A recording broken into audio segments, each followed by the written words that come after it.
It's interesting. I think James Thomas is interesting. He would come. Okay, I'm live. We're live. I'm not live. Oh yeah, we're good. Yeah, you're good. I don't want my personality like that. Yes. Yes, you are. I'm going to tick some people off then. What I'm prepared to say. This is about it. I don't even want to put my address on here. Put my address on there. What's the library's address? 301 West Congress Street. You lie. I know the one.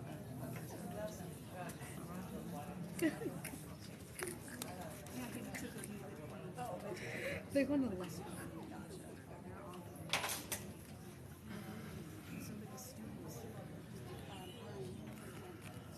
Go bring this up.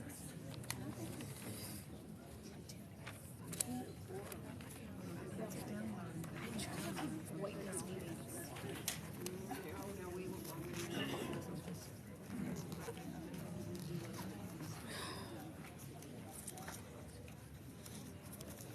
Oh my God.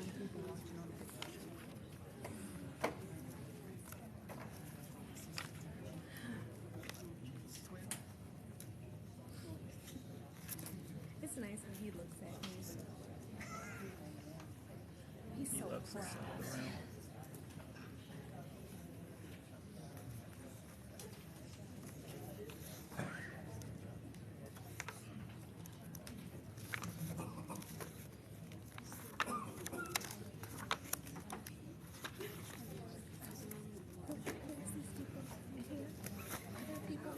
Are these people supporting us or against us? On this, they're almost all for us. On that side, it's mixed. So this is almost that support us on this side, On that side, it's mixed. There's some for us on that side, too. but most of them is. Oh my God.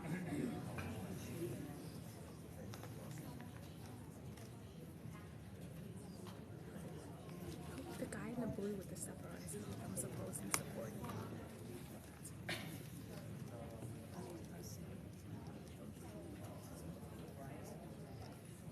I hope they see my flash too. This is interesting. This is real interesting.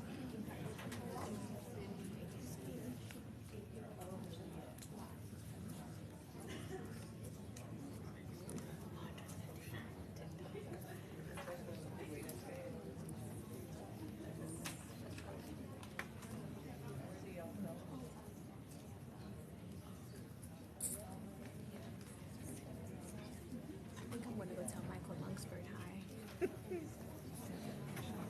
You want to talk to me so fucking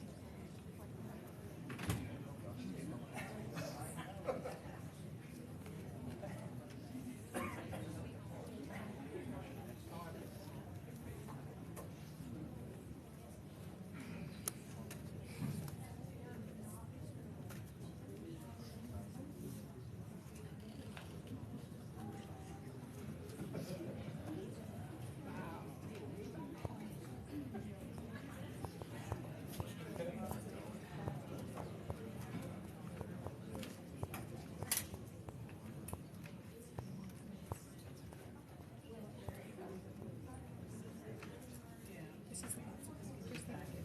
And who the main African American in the crowd? And it's black. So this is interesting. Wow. This is so interesting. Wow. Yeah, I'm definitely that way.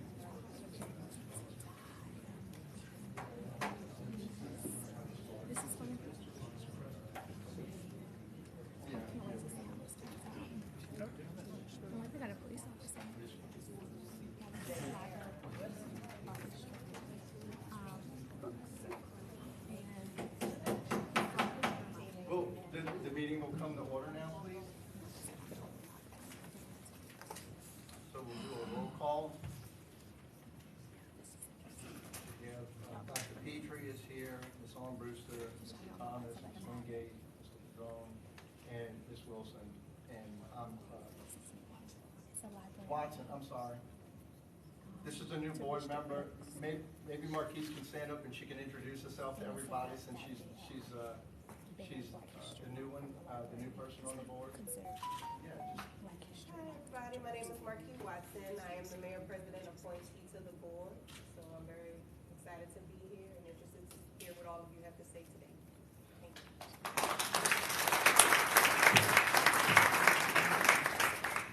would please stand for the invocation and pledge of allegiance.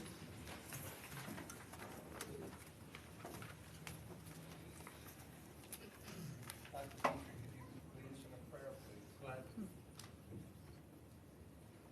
God of us all, bless us this evening, guide us, open our minds, open our hearts.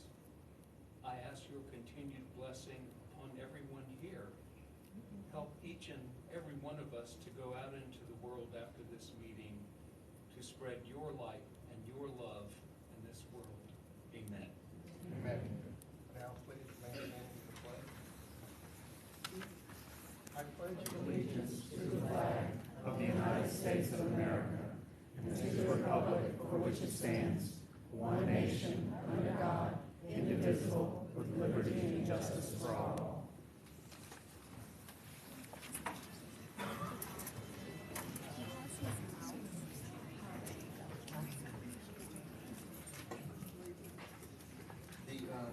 The first item we have on the agenda is staff recognition. If Mr. Jordan Trajan is here. Jordan, if you could just stand in front of the board. First of all, I want to thank Sarah and Danny for the information they gave me. I looked at it. I sent it to Mr. Thomas as well. And this is, the way this is being done is kind of morphing as we go, if you will. But I will say this, and I think everybody, I'm very appreciative. When I read the stories, I was really moved by them. And I thought, this is exactly, precisely what this is about. So if y'all would indulge me, please, I would like to read, and this is very much in brief, and forgive me for not giving a lot of details in here. I have to be careful about that, and so, but just in the general, so you can get kind of a general picture. As we began this award in November of 2022, the beginning of the new fiscal year, we have tried to consider those employees who have not just done their job, even in an exemplary way, but rather have gone out of their way to extend themselves beyond what is required according to their role and station within the library system. From the description that was given to myself and Mr. Thomas by management, Sarah and Danny, Jordan Trajan didn't just befriend a couple of regular patrons, but rather extended himself in filial, loving way to bring comfort to a gentleman who had shared with him some personal information. In this instance, Jordan took the time to listen and comfort a neighbor, a friend, who needed such an outreach at the time. And I can't speak highly enough of exactly what this is about. So thank you on behalf of the entire board, and thank you on behalf of the management as well. So I'm going to walk around and hand this to you.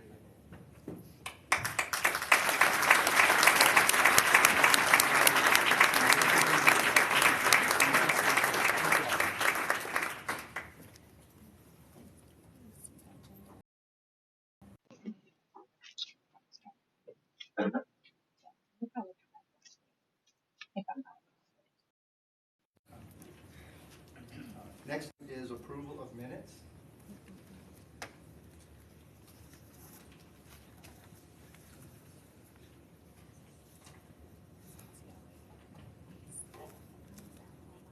Mr. President, Yes, Mr. Thomas? I make a motion to approve.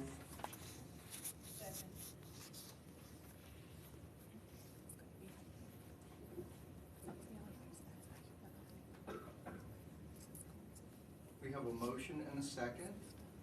Do we have any public comment regarding the approval of minutes? Yes. Lynette Mejia? I'm here with support. My name name is Lynette Mejia, and I'm a resident of Lafayette Parish. First, I'd like to say that the minutes do not reflect all members of the public who are in attendance. If that can't be done accurately, then you should probably just leave it out. Perhaps there could be a sign-in sheet, or if this list is actually of people who signed up to speak and not just members of the public who are present, the minutes should say that, members of the public who commented. Second, I understand that not each and every exchange between a board member and a speaker is going to be reflected in the minutes, obviously. But it is a glaring oversight to completely leave out the fact that a member of the public exercising their constitutional right to free speech was escorted from the meeting by an armed sheriff deputy acting as security guards for the board. This was a fact reported in multiple news outlets and recorded on video. There is no question of whether or not it happened. None of you board members who disagreed with what happened stopped it, but you do have the power to insist that the incident be recorded in the minutes and recorded accurately. Right now is not too late to do the right thing. Thank you. Yep.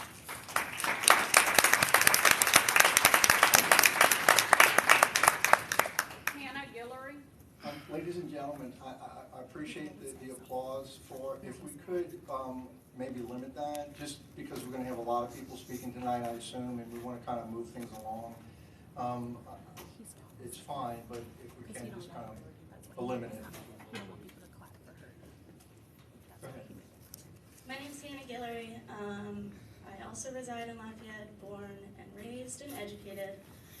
I'd like to make note that the minutes from January's Lafayette Board of Control meeting do not accurately reflect what was said or done during that time. The misrepresentation of the meeting is in violation of number 8 in the library's procedure for interested persons wishing to be heard on matters related to the Lafayette Public Library Board of Control. I'd like to make a request to amend January's amendments with either of the following. Include in it the video footage of the meeting that was taken by patrons. If the library cannot produce this footage, I or Lynette Mejia can also produce that for you. Or include Melanie Brevis's entire public statement, including the dialogue between herself, security, and rubber judge. If these amendments are made, I request that the changes be publicized on the library's website. Melanie Brevis. Thank you all. Hi, good evening. Melanie Brevis, Lafayette Parish. I would just like to provide more context under my part of the comments on the minutes. It was not noted in the minutes that I was ordered to stop talking, even though my time was not up. I was not making any threatening comments. I was not using derogatory language. I was not approaching the board or posing any physical threat. I was not yelling or in any way trying to elicit a reply from a board member. I was simply stating my opinion of how meetings have been conducted, actions of board members and parish council members, all of which I supported with factual data. Disturbing the peace does not mean disturbing to the ears of certain people in the room because they don't like what they're hearing, or saying things that are truthful, which therefore scare people. Further, the deputies who escorted me from the meeting could not provide any reason as to my removal other than, Mr. Judge says you need to stop speaking and leave. They could not provide any reason as to why or how I was disturbing the peace. When our deputies, paid for by taxpayer dollars, are following the orders of one person and not thinking for themselves about right and wrong, it presents a very scary picture. Finally, none of my comments were any more direct or opinionated than many other public speakers at this meeting. The only difference being that when a censorship supporter has used words like I use, the majority of the board seems to agree with them, and it is therefore pleasing, not disturbing to their ears. Thank you. Leslie LeBlanc. Melanie, is Leslie here? Okay. Cindy Fox.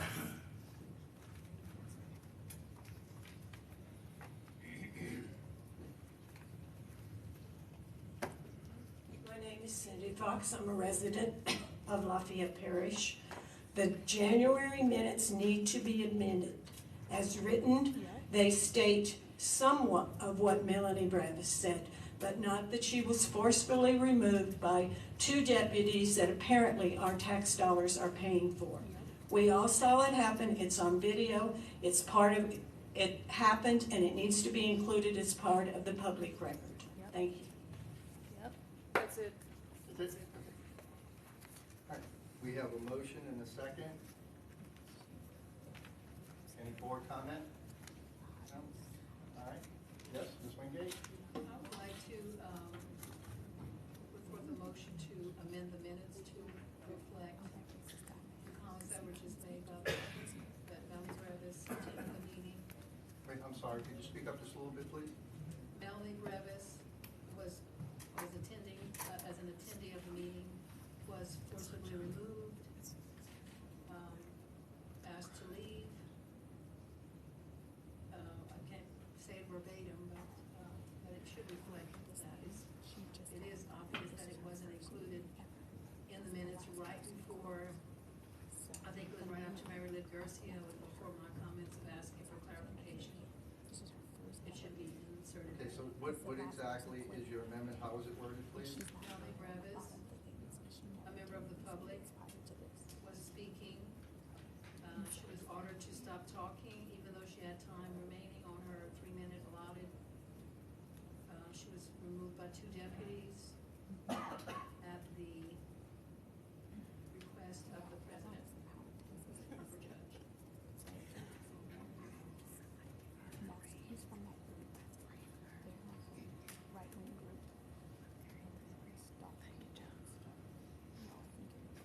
Mr. President, can I add to that? Yes, please? I don't remember the exact exchange. I don't know if I would agree with the wording there, but we do have the audio record on the website. So I think it may actually be a good practice from here on out to make that statement in the minutes that, because we obviously can't have every single comment in the minutes, but we can refer them to the audio if they want to listen to that.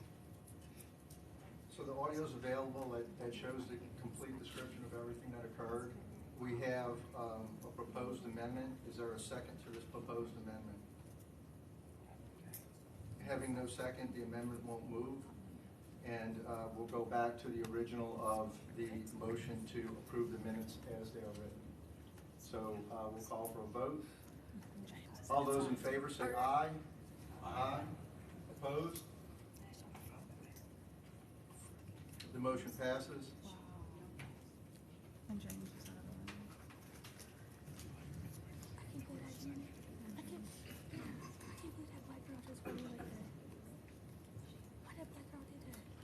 And James is out of And in the future, for minutes, when we have things, what we'll do is we'll just put approval of minutes, audio available on the website. And then everybody can go to the website to get the audio, because everything's recorded. Next. Comments from the library board. I believe this is, Ms. Wingate, this is your, Happy sure, to provide this. The Friends of the Lafayette Public Library, their news is they're looking forward to the big sale at the Hyman Center, March 15th to 18th. Please mark your calendars for this. This is an annual event that the public really does take part, and to much success for their grand recycling project of books. Also, much success at the mini sale recently held at West Regional, with the bonus of introducing this branch to new faces. So it really got people out to that branch that maybe they wouldn't have had a chance to visit before. And thanks to the public for your participation. In the Lafayette Public Library Foundation, we hosted the Lucan East for Art Walk in January with the courtesy of Test Drugs. We were able to sit up in front of their storefront. And our object is to get books and those who love reading and books together in an artful way. And we hope to be a presence at Art Walks in the future. Please look for us. We are preparing for the April 20th, 2023 Somewhere Over the Bayou annual event to be held at Vermilionville. A Thursday evening of fun and recognition of supporters. This evening is fleshing out. Promotion is ongoing. Sponsorships are available and are being accepted. For more information, please reach out to www.lplfoundation.org or info@lplfoundation.org. Look for a new slate of officers and possible new board members coming on for a 3-year term of service, as elections are to be held next month. If you care to be a member of this group, reach out also to those two sites. And again, thank you for your participation in LPLF events. Thank you. Director's report and comments. Okay, so I'm gonna briefly, the North Regional Library, or Northeast Library, sorry, I already have one of those. The Northeast Library, we have been negotiating with the property owners, and there has been some disagreement. We have also met with another property owner, also on Louisiana Avenue, with all of the benefits that the current property has. So even if negotiations don't work out with the people next to Infinity College, we're not going to give up.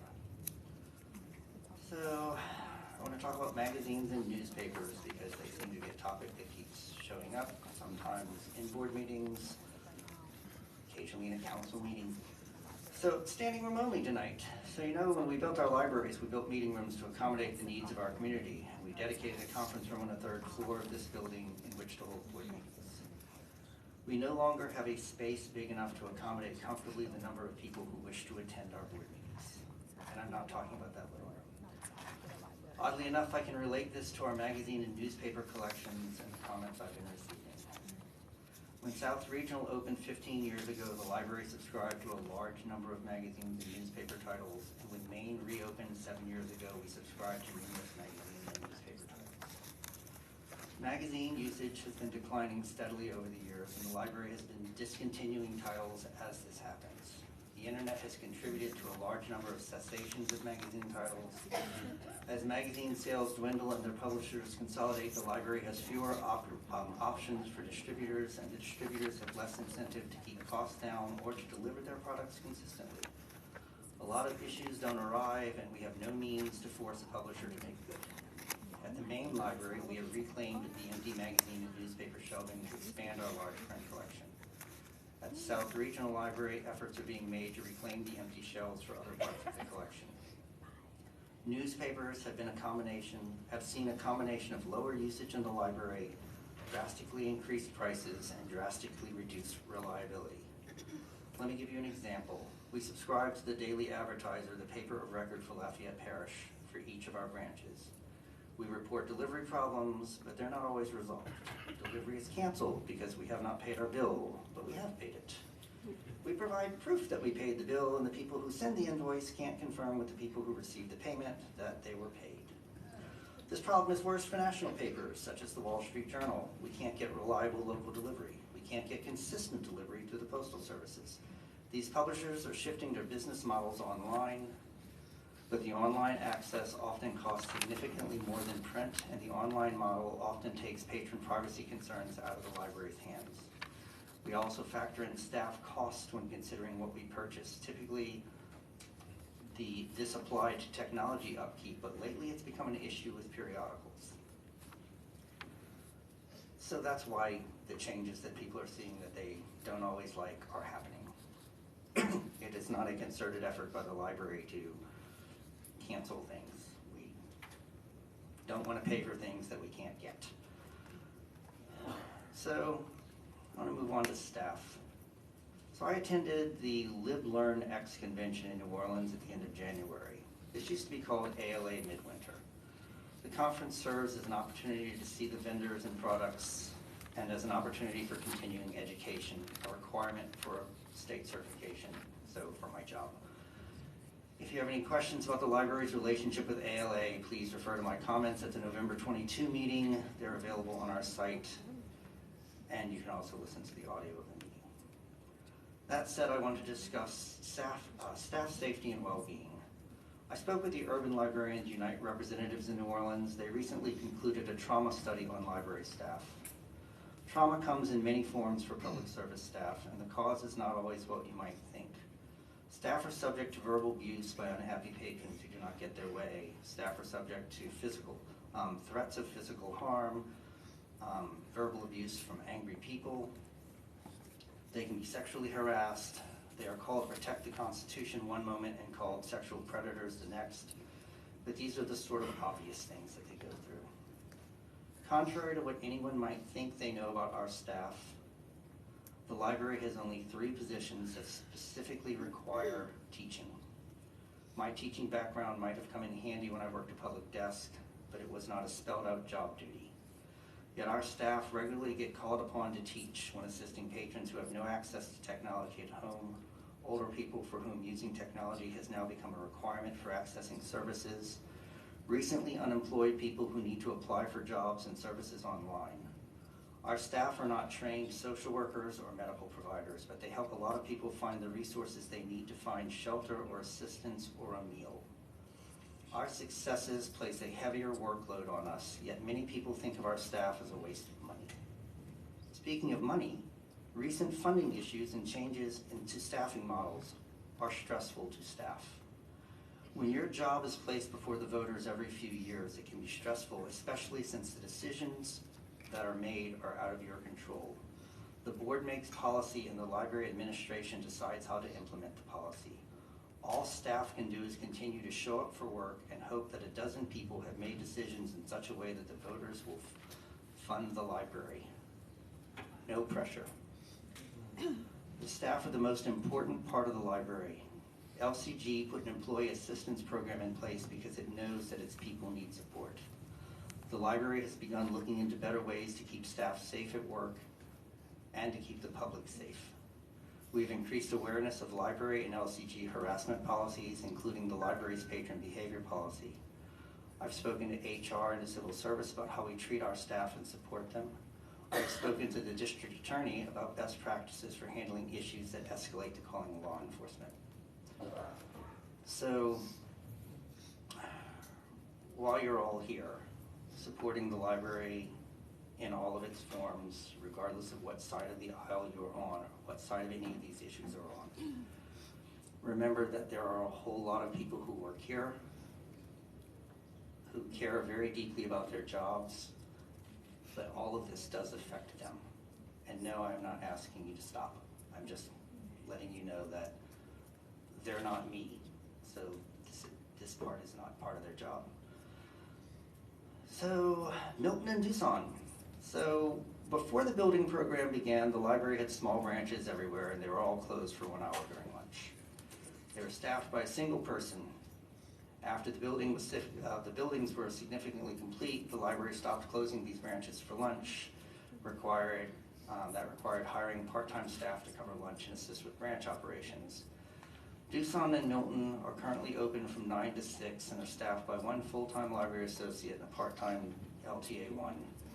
The LTA1 position is our entry-level position, and a part-time employee is not eligible for benefits. Thus, part-time LTA1 positions often serve as a foot in the door to full-time employment with LCG.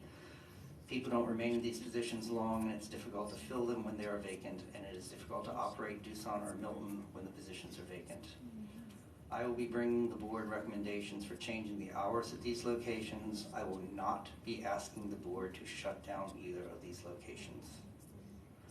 The Doosan branch will be closed from 1 to 2 daily for the time being because of the staffing issue. And that's all I got. Thank you. Do we have an assistant director's report today? The assistant director is out sick and will be out sick for the week. So she will deliver her report in March. Okay. All right, so we'll move on. Facilities update and financial report, item number 8.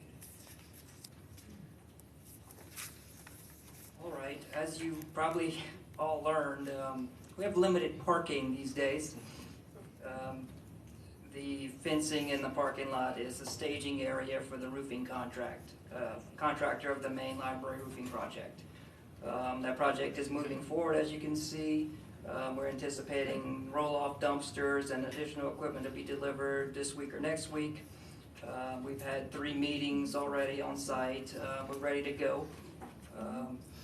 The official contract starts February 14th, and we have 100 calendar days to complete the project with an ending date of June 14th, 2023. You'll start seeing next week safety equipment and materials being brought to the rooftop. This will be after Mardi Gras, obviously. And I provided some pictures for you guys. Some of you guys weren't board members when some of these decisions were made, but it just gives you an idea of the roof condition. It's on the back.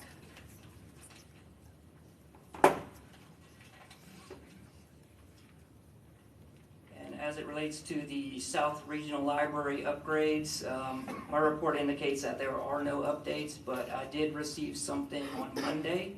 We did get the schematic design and design development documents from the architect, so we are reviewing those. We have a new pricing estimate, and we'll bring that to you guys possibly next month or the following, depending on what we discover in the documents and the availability of the architect and all those things. North Regional Library upgrade project. The architect is aiming to get us to get started on the design development phase in early March. So that project's right behind. We are still waiting on the window repairs of the main library director's office. Shouldn't be much longer. The weather's been interrupting us. And as you all know, Mardi Gras is happening, and we've made our preparations, and parking is tight. That's what I have for facilities. Did anyone have any questions about? I do. Yes, sir. I've probably asked you this before. How old is the roof? The pictures are pretty dramatic and compelling. How old is that roof? The roof, I believe, was replaced around 2001 by Zeiler Architects and another contract. I don't remember, but it's quite old. Okay. During the renovation project in 2014-15, they just applied a roof coating on it to preserve it for a few more years, but it is way outside the original life of the roof. It is time. There is water in the system. It has to be completely ripped off and replaced. Well, that's evident looking Yeah. at the pictures. Thank you. Yes, sir. Okay. And financial reports also included. Revenues as of February 8th, 2023 are right around 11.1 million. And expenses are around 3.4 million. It's about where we need to be at this time of the year. Larry, is the $11 million slightly more than last fiscal year? Mm-hmm. Tax collections come in a large amount of the year. At this time of the year, the majority of the tax collections are in. But yes, that is accurate. It's about what we brought in last year for the whole year. Okay. Yes. So could we anticipate, I guess is a better way to phrase it, could we anticipate some additional revenues with this, or do you think the bulk of it's already been received? That will probably be a little more revenues come in. It'll trickle in through about June, I believe, but the amounts are much smaller than those initial months. But yeah, we're looking good. Okay, thank you very much. Sure. All right. Item number 9, new business. The first item is collection policy. We can look.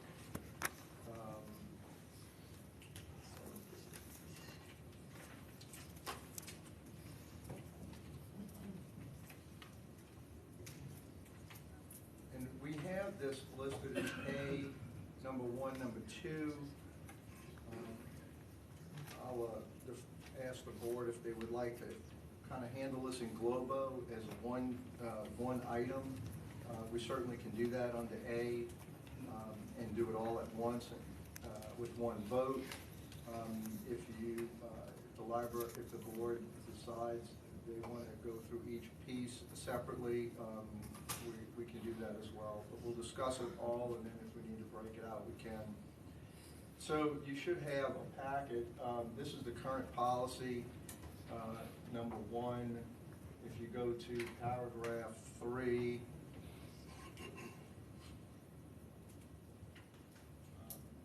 here we have the library's goal is to provide.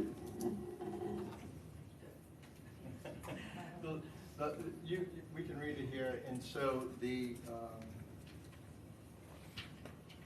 library's goal is to provide a diverse Lafayette Parish community with materials that reflect a wide range of views, expressions, opinions, and interests according with community standards. Accordance with community standards is an addition. And then paragraph 4.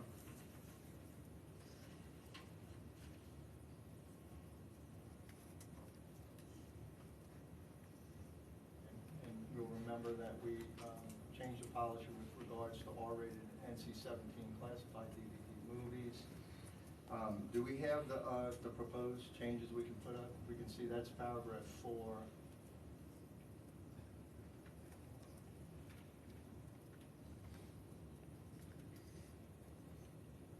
Did the collection policy. Larry, the proposed. Okay. So go up to collection policy, please. Okay, here we go. Well, no, you went too far. Come back down, please. Okay. So paragraph, you can see paragraph 3 and 4.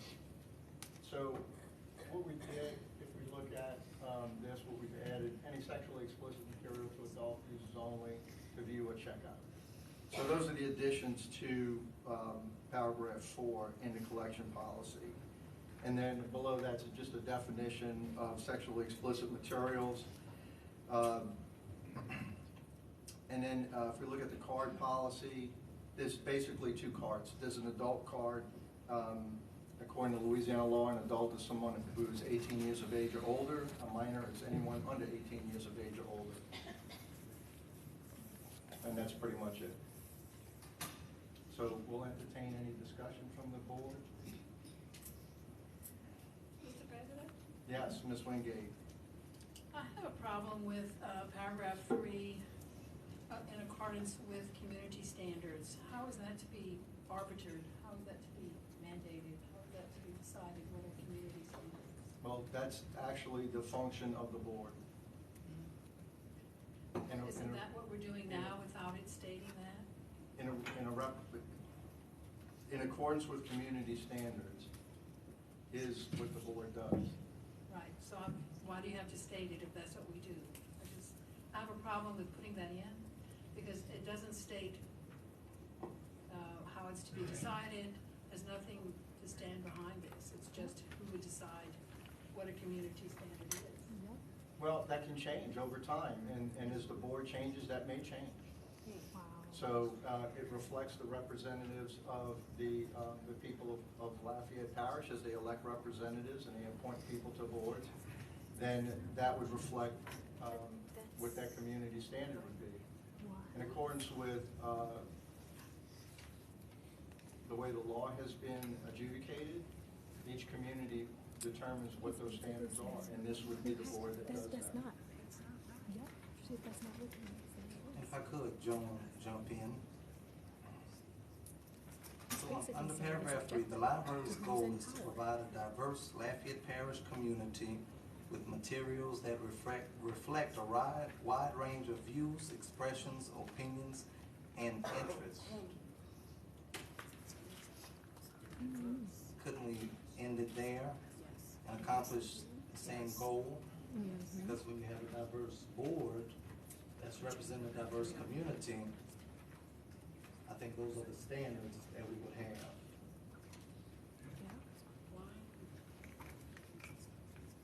May I ask a question as well? Sure. I have no issue with including that additional phrase. What I would suggest is that there be a fuller explanation, if not specifically defining, since those are changeable, but illustrating such as. In other words, if we are, and then we certainly are under state library law, we are charged with defining what those community standards are as far as the Lafayette helpful listening to what Mr. Thomas and Ms. Wingate are saying? Would it be helpful to add a few more descriptors in there? Would that, Mr. Thomas, Ms. Wingate, is that kind of where you're going with your thinking? Yeah, because I don't know what accordance with community standards would be. Because I know everyone on our board has a particular standard that, and when we hold ourselves in our position as a library board member, so those things could be different. It's just what are those values and things that help us govern the library with the help of that, working with the administration. What do you think? I'm listening and writing down, so what would be, if you wanted to add something to that, what would you add to that? Well, again, it's a fair question, and Sure. I think perhaps it would be a good idea for us, between meetings, each of us to share some perspectives and observations about what that language could be. I just add maybe like agree to maybe semi-table this, either, I don't know, like I agree with Dr. Petrie here, kind of just maybe reevaluate it, add on to it. Okay, so. I'm just curious what you say before. We're looking at paragraph 3 of the collection policy, correct? Yes. Okay. Can we go back to what it said, what it currently says? Larry, could you pull up, please, the original policy, paragraph 3 of the collection policy, please?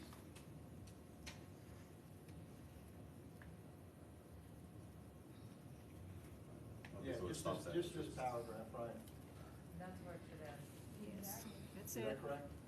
Yeah, the first sentence and then it ends. Yeah. Like the wide range of views.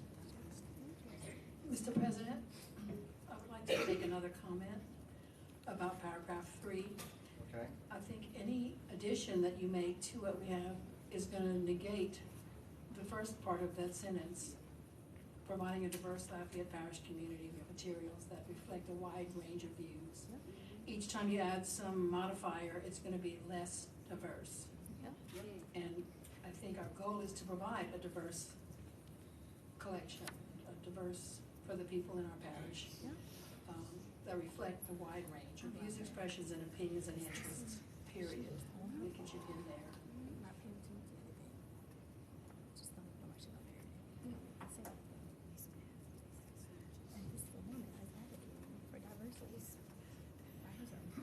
So, Ms. Wingate, what you're suggesting is this language in accordance with community standards just simply be omitted? Well, it's not in there now, we're just suggesting that. It's not in there now, that's Correct. right, this is just.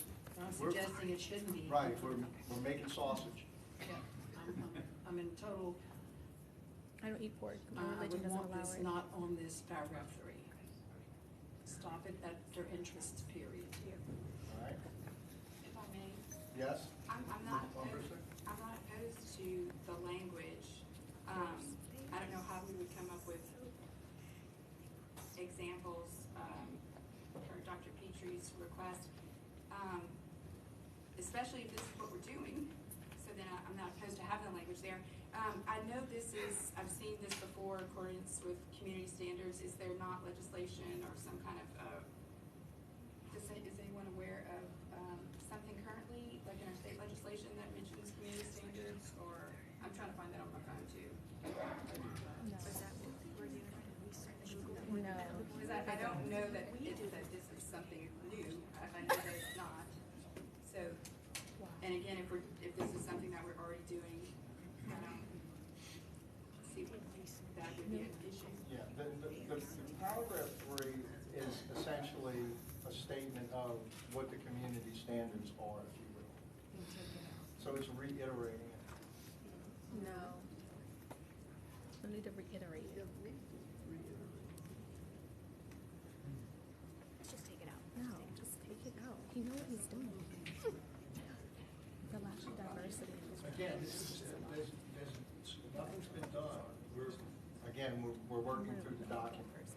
I'd be okay with leaving it as it is right now, for now.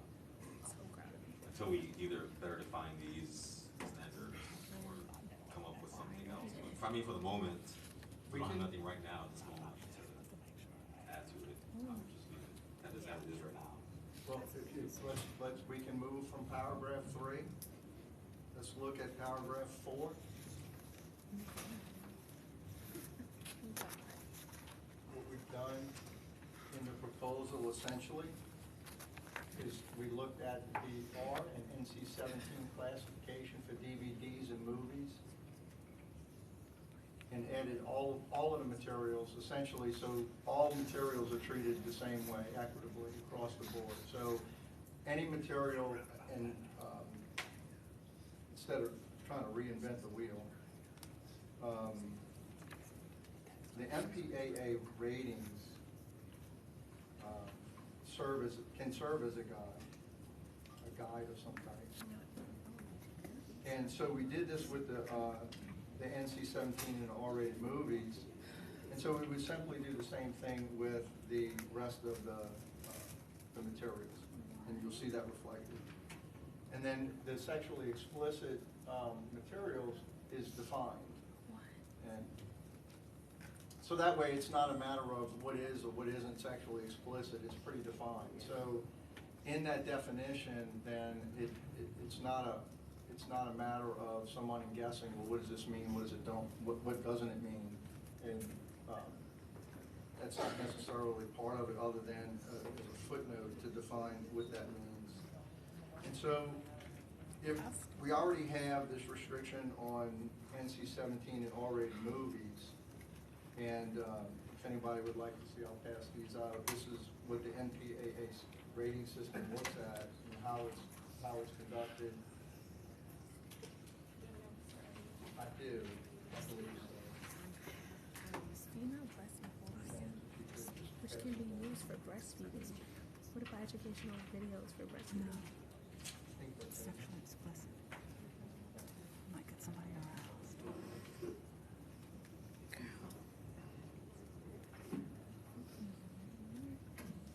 Mr. President? Yes, Ms. So in Wingate. paragraph 4, let me understand, restricts R and NC-17 and sexually explicit material that are not rated R or NC-17? Well, again, if you look at the MPAA rating, if you look at restricted, an R-rated movie contains adult material for mature audiences. Viewers 17 years of age and younger may be required by theaters to be accompanied by an adult guardian. Movies with an R rating may include content like graphic sex scenes, intense violence, or strong profanity. If you look at sexually explicit material, this is pretty much what this definition says. You've seen the document produced by the Attorney General, and particularly Appendix C. I sent that to everyone. Some of the materials would clearly fall into this category, if not NC-17. So in order to try to have a policy that allows parental control and parental guidance to their children and protect children whose parents do not want them to be exposed to this is a way to do that. So parents can be parents, and the library doesn't get in between parents and their children. Well, that's exactly why I think paragraph 4 should end with the word guardian, period. I mean, this is redundant. If a parent is the arbiter of a minor's use of the library materials, with all due respect to our Attorney General, he is not a librarian, he is not a parent of people that are using Lafayette Public Library. I feel this is an overreach and really cutting the another freedom that we have that is going to be inched away by making our library less by these more restrictions. I don't see the point. I think it's redundant. All of this in red is redundant because we're already doing that. Actually, we're not. Children have full access to everything in the library, and they can get these materials. and some parents don't want their children to receive them. And so what you're suggesting perhaps is that parents who object to this type of material, that their children be exposed to it, that those parents have to essentially be constantly with their children as they move forward. Most minors are. Sorry, I'm speaking, I have the floor. That those parents have to walk around with their children, and if their children do not have a free space to move about and not be exposed to this type of material, that they don't want their children exposed to. Those parents who do want their children to have this material, they are the guardians, then they can obtain that material and give it to their children with no problem whatsoever. So we have two competing ideas here of what children should be exposed to, and two camps on that. The way you solve that is to allow parents to be the decision maker. This library does not have any authority whatsoever to determine that the material that some parents don't want their children to receive, to be exposed to overrule those parents' concerns or rights to educate their children as they see fit. Some parents don't agree with that, and they wish to have their children have this material. And so if they do, they simply can gather that material for their children and get it for them. We have restrictions in this society of the R-rated and the NC-17 movies. The list of how we approach children is very, very long, very long. They don't drive, they don't drink, they can't buy firearms. The list is immense. And the movie industry has come up with this system as a guide for parents to give parents information about what it is that their children have and are exposed to.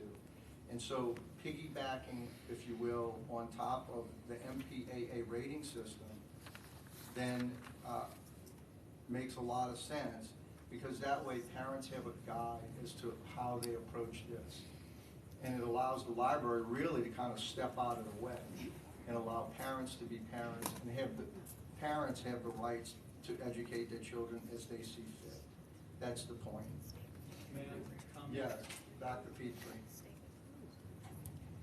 Here are some observations since I came onto this board late in 2021. Really, my first meeting was January of 22.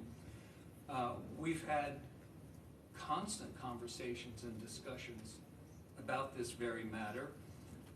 I suspect that, like me, all of you have gotten emails from patrons, from parents who are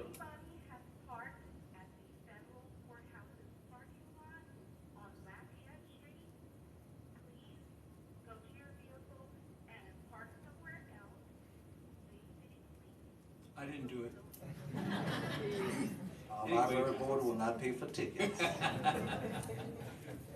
Anyway, we've had so many emails, not just conversations, from parents who are just saying, we're not asking you to remove the material, but we want clearer definitions, clearer classifications, clearer categories.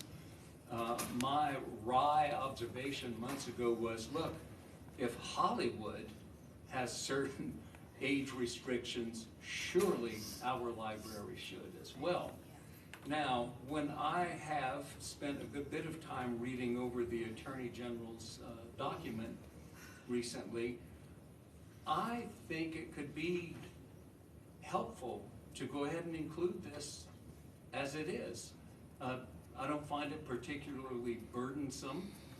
We're not telling people, as you just said, Mr. Judge, we're not saying you can't access this material. We are providing specific classifications and categories. And as well, I'm going back to what Mr. Gillane said, talking about the stress that so many of the librarians are under. My sense is that if our policies are this specific, it might shield the librarians from feeling like they're between a rock and a hard place. It wouldn't deter some people, we all understand that. My point is, I'm in favor of including this new language in paragraph 4. My 2 cents. I'd love to hear from others.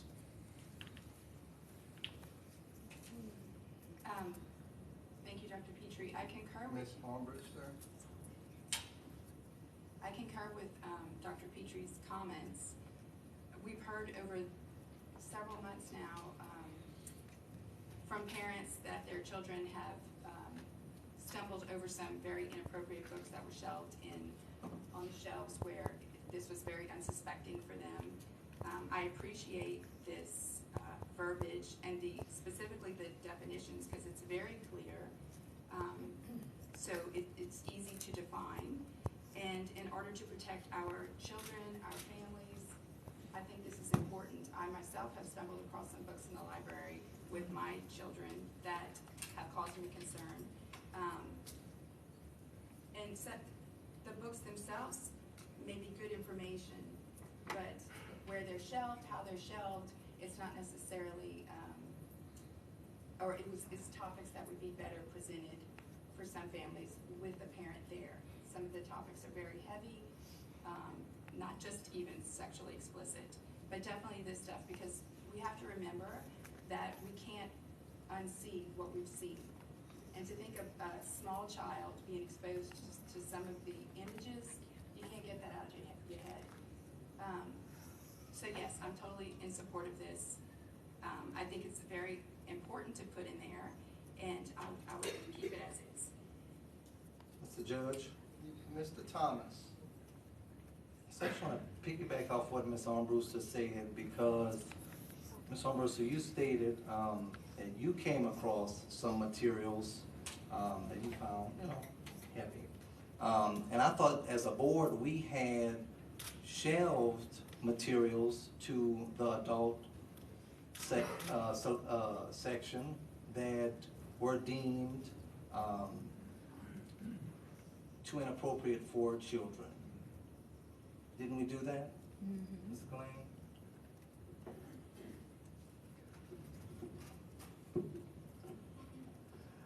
We moved an entire collection so as not to single anything out of 1,100 books system-wide. We have moved titles when they are brought to our attention. We bring them to some of the children's librarians, and if they think moving it to the adult section works, so we have moved some titles. Yes. Okay. May I make a comment to that, though? That was my concern, because I'd spoken to Mr. Ghislaine before, and his comments to me is we can't go through every book. I understand we can't, but then he just pointed out that when a book is brought to him, but that means if a patron brings a book to them, it was someone already saw that. You can't unsee what you've seen. That's my concern. But you know, a parent should not have a child running around the library, just pulling books off the shelves. You know, we need parents, because look, I want the board to do its job, I want the administration to do their job. But as a parent, I need to, okay, Johnny, which book you want, baby? Okay, get that one. Let me look at it with you. Or look at it before, you know, they can't just be running, just pulling books off shelves.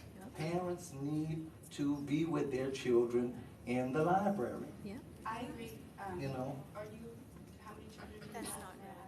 I don't That's know. And the reason they have very large families, and if you have children different ages, you would want, we've heard so many people come into the library and using the phrase, we want it to be a safe place for all. Well, we all feel that way. We want it to be a safe place for everyone. I remember one patron a few months ago, he shared the book that his daughter found, and that was his concern. He had other children too. You can't be everywhere with each child, especially if you're on a time schedule, you have to get out. So if we put this definition in here, how would it allow someone from being without one of their children?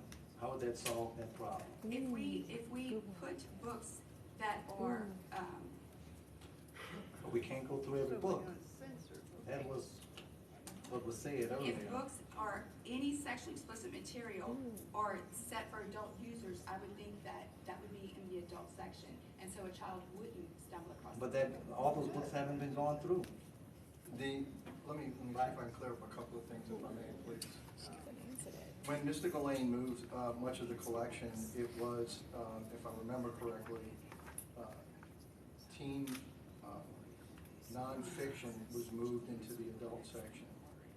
But that still leaves fiction, and it still leaves other materials as well that would fall under this, this definition of sexually explicit. Particularly if you look, and this is kind of why I mentioned the idea of looking at this as sort of in globo, and that is, if you look at children and minor card collection, it says sexually explicit materials shall not be included, shelved in the children's collection. So the children do have the ability to move through the stacks while their parents kind of not next to them necessarily, but move around, and they have other, like I said, you have other children, but that allows those children to not run across something that the parent would feel is very objectionable to the way they wish to rear their child. So this allows some freedom, and again, this kind of gets back to why, really the idea is very liberal, and that is just the library get out of the way. We don't have loca parentis. We don't have the rights to determine what is best for someone else's child, one way or the other. And if we kind of get out of the way and go, look, NC-17, R-rated movies NC-17 have this kind of material in it. If we have books and any other kind of media that has the same type of information in it, that should be handled the same way. And that way, across the board, we're not making judgment calls about, well, this is okay, this is not okay, maybe this and this is adding another layer of complexity to the staff's job. So that's really kind of and that's the way it's worded as well. Again, that kind of gets into the whole thing as a package. So anyway, I hopefully that cleared up some things. I have another question, because I'm all about keeping children safe.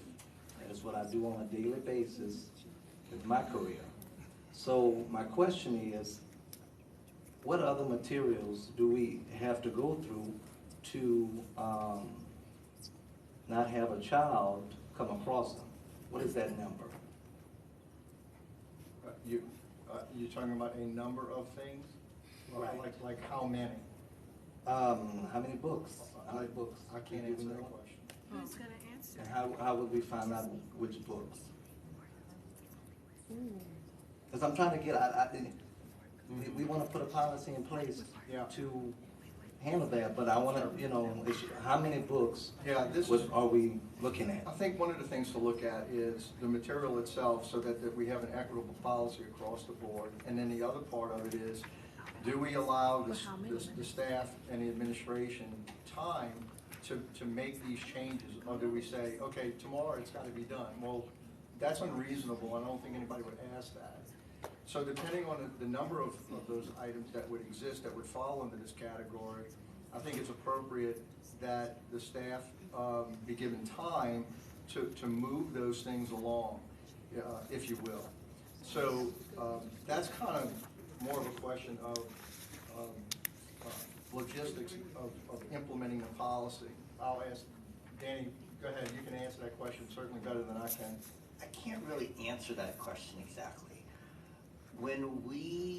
If we were to implement something with restricted cards, we are going to go into the system and broadly restrict materials based on categories they already have. So I can't give you a number of items, but I can say that there are going to be items that people are going to come across and say, why is this able to be checked out by a child, or why isn't this able to be checked out by a child? So from a staff standpoint, we're talking about a mechanical solution. We don't have the people to go into the collection and start looking at actual books. So we're using what's already available. That was how we moved the YA nonfiction. We already knew It was an entire collection. It was identified as teen. It was identified as nonfiction. So what we would be doing is we'd be taking a classification of cards and saying, if you have this card because you're this old, you can't check out the books that say adult. And then the books that don't say adult, that fall into a category that someone might want moved or children not to be able to check out, as those are brought to us, then we would evaluate them. We don't have the manpower to go to the shelves and check. And nobody's, No, but that's the what I'm answer laying is out from. it's a computer system Right. process. Yes. Okay. No, it's not. Wonder if I might add one more thing. Yes, please. Spent a good bit of time, as I said, reading over the Attorney General's guidelines. And there are just a few sentences that I think pertain so much to this very discussion and to this very important discussion. Direct quotes. I'm on page 9. Although sexually explicit materials may fall short of material prohibited by criminal laws, parents and guardians still have the right to limit their child's exposure to sexually explicit materials. Furthermore, parents ought to be able to expect that public libraries will not include sexually explicit materials in any collection intended for children. Libraries should adopt and implement policies that remove sexually explicit materials from collections intended for children, educate parents on digital content sources that may contain sexually explicit materials, and create a library card system that allows parents or guardians to choose whether a minor can check out sexually explicit materials physically available in the library. That's a pretty clear guideline and a pretty clear path forward. And Danny, I could not agree more. I don't think anyone thinks that you can wave a magic wand and any of these materials would be removed.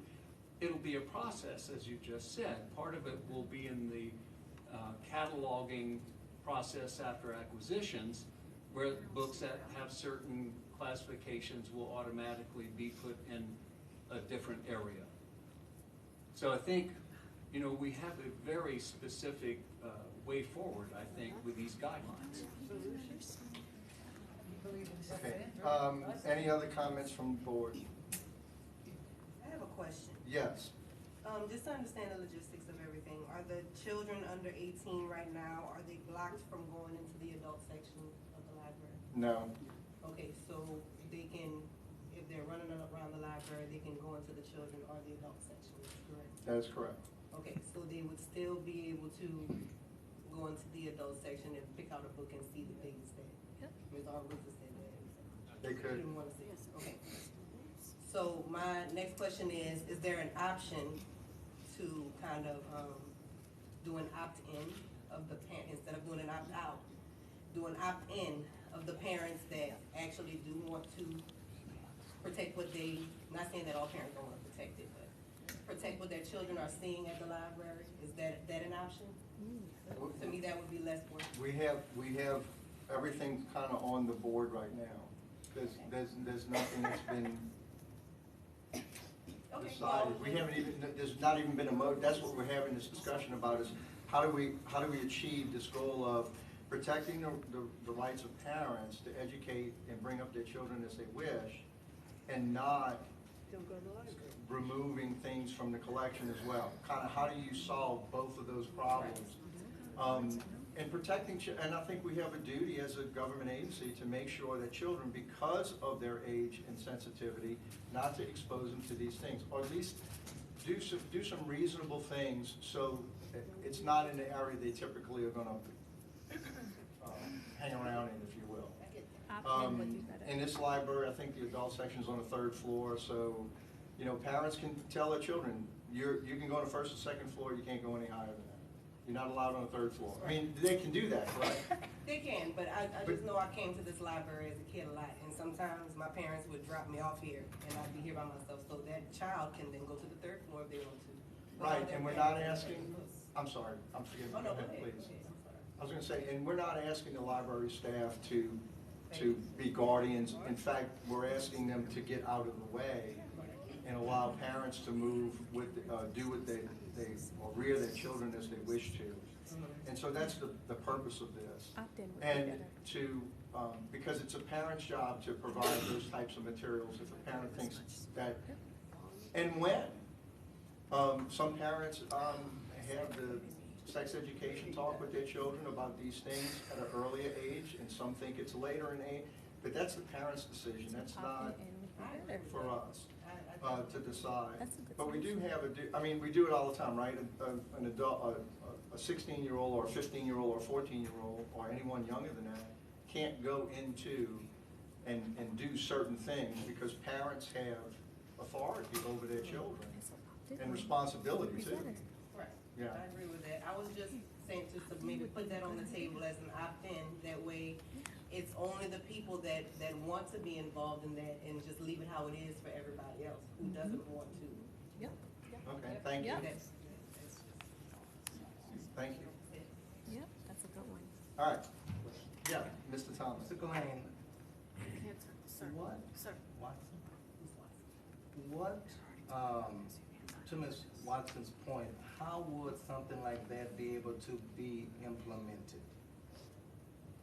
However you want it to be. Opt-in is, we create the same cards regardless. So if we're gonna do this, the simplest way to do it is follow what other libraries have done. And so you have a child card and adult card. I would argue against having a child, a teen, and an adult card, but it could be done. And then you have an unrestricted child card. So if you create a child card, an unrestricted child card, and an adult card, if you have that system, whether you make everyone a restricted child and people opt out, or you make everyone an unrestricted child and people opt in, it doesn't matter. It's how many people do you want to affect initially. So if you make everyone a restricted card, then everybody has to contact the library to opt out. If you make everyone an unrestricted card, then everyone who wants to be restricted has to contact the library to opt in. Yep. It's, on my end, it's mechanical. Opt-in is probably my preferred way because it affects the fewest people and it gives the option to the people who want it. Yep. Thank you, sir. And it doesn't affect the staff as much. Yep.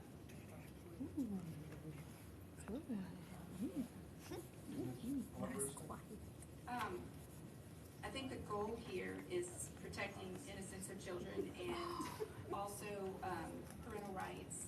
When I think about if I'm taking my children to the theater to see a movie, I can't opt out or opt in if I want my child to see that movie. Yes, you can.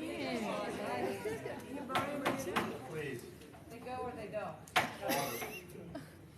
I would go with them, and so I would say if a parent has every right to choose what their child is exposed to, and so therefore, if with this policy as such, if a parent wants to expose their children to sexually explicit material, then they should be able to check out the book themselves and hand it to their child.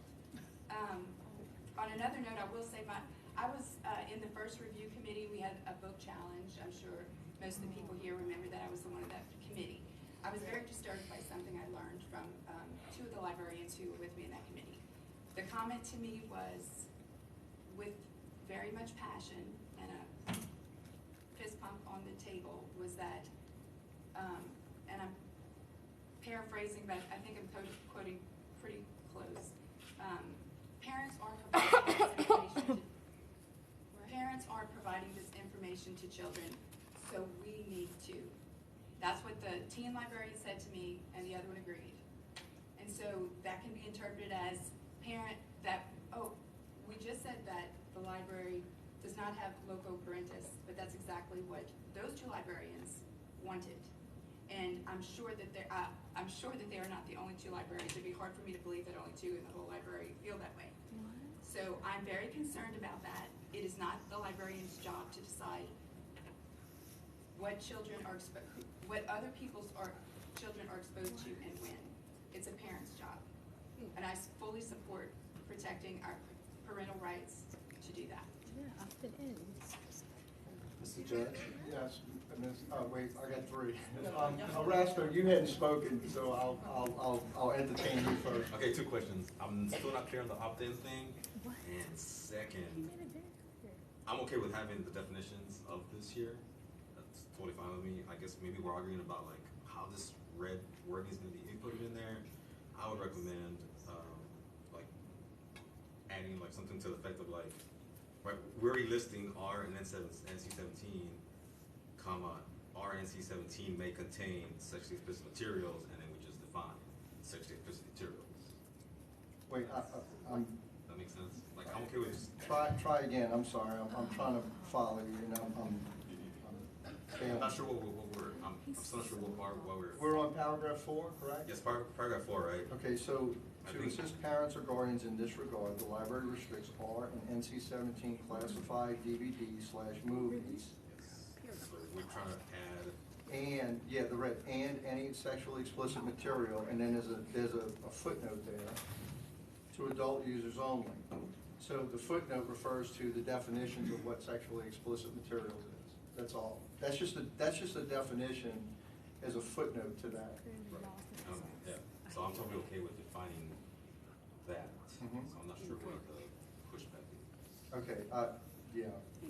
We can entertain a motion if there's no other comments from the board.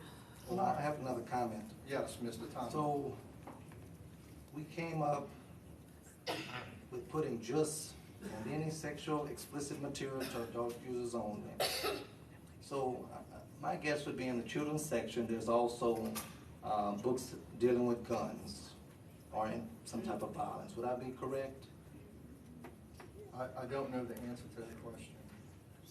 Elaine? Yes. So, because I feel like we're just getting into the weeds with this, because I you know, like I said earlier, I thought this board had moved the majority of the collection to the adult section. So, do we need to look at that next? I don't know what we're doing. If we're going to continue to look at every book in the library, we're going to find something. You know, right now, here we are in 2023. Gun violence is rampant. So do we need? I think children shouldn't be, you know, potentially exposed to that in a book. So how do we look at that? So that's gonna be next. You know, I just.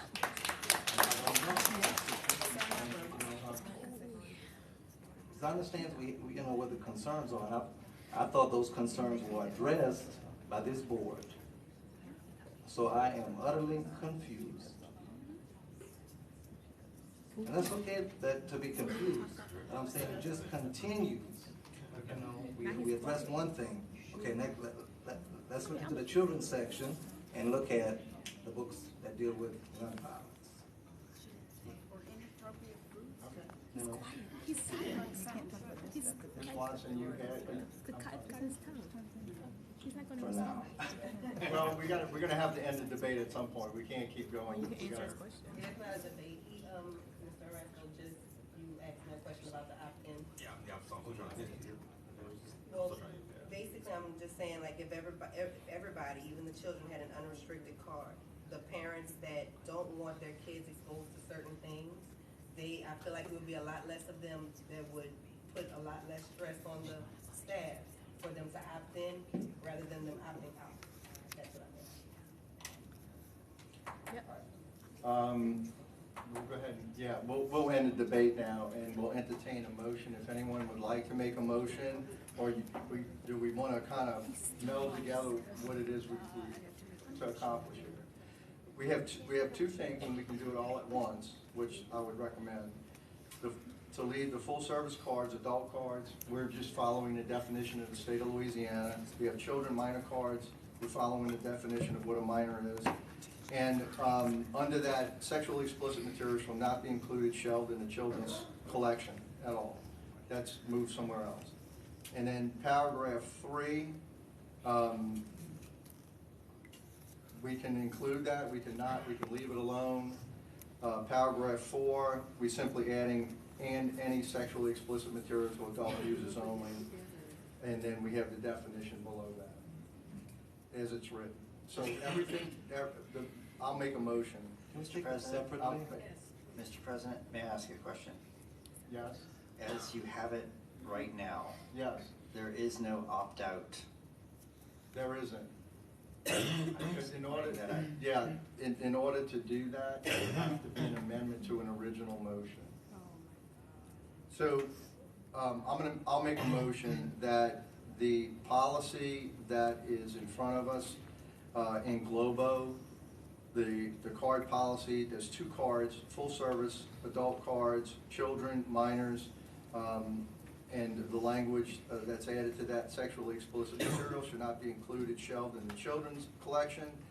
Paragraph 3, we will omit as part of this. That will be gone. So that's not part of the motion.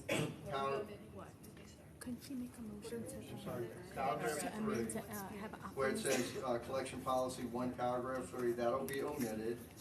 Paragraph 4 to add opt-in. will remain as it is written. I hope she knows. And then the obviously the footnote number 1, it says definitions of sexually explicit material, which is just simply a definition. That's more of an addendum than anything that you put on the back of something. So that's the motion. Please make a motion to We're amend. not taking them. Okay, we have, no, we're gonna do this all at once. So we have a motion Amend it and a second. to add opt-in. Okay, we have a motion and a second. Now we have a motion and a second. Make a motion to amend it. Any further discussion from the board? Make a motion to amend and add opt-in. Comment? Amendment. Please, say it, Marky. Opt-in. Ms. Watson, you would like to make an amendment to the original motion. What is your amendment, please? To opt in for parents that would like to protect their children when they're seen, for them to be able to opt in for those children to be restricted and to leave the rest of the cards out.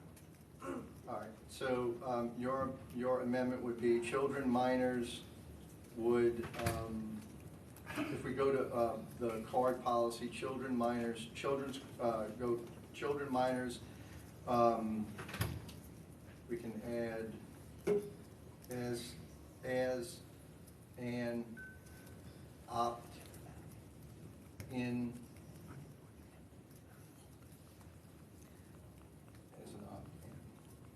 Okay.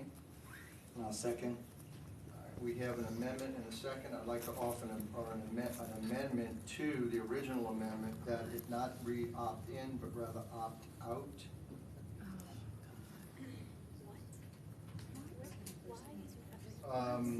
No, we can amend, if there's no second on the second amendment takes precedence over because we're amending this as we go. So the second amendment takes precedence over the first. If it fails, it goes back to the first, and then you vote on the first amendment. Okay, so there's no second on the opt-out. So now we have an amendment as an opt-in. Okay, so we're gonna vote on the, one second.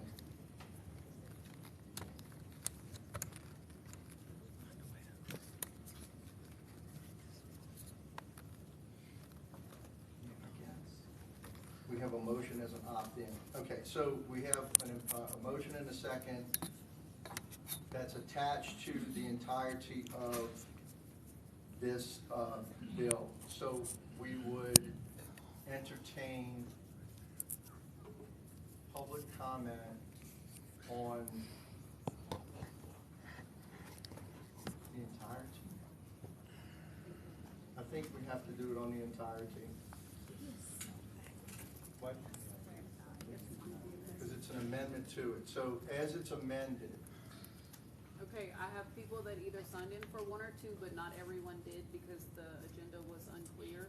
So do you want me to just go through everyone that signed in for Yeah, what we're gonna do is we're gonna allow public comment, and then we'll vote. Then what's gonna happen is we're gonna have to separate out the amendment and the original. So if the amendment. But they didn't sign in for an amendment. They either signed in for one or two, and since you were Okay, voting if on it. nobody in signed in blow for vote, the amendment?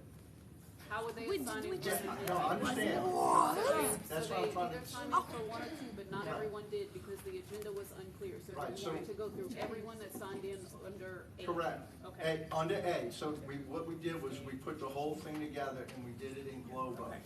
And so as a one-piece thing, thing.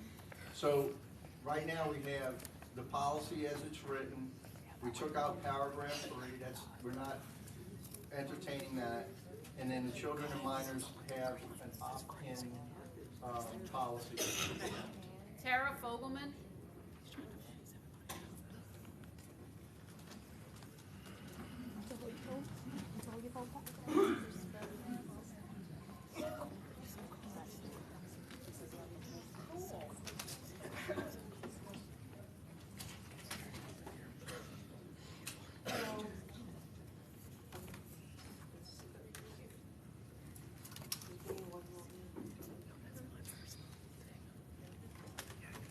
So basically, hi, I'm sorry, my name is Tara Fogelman.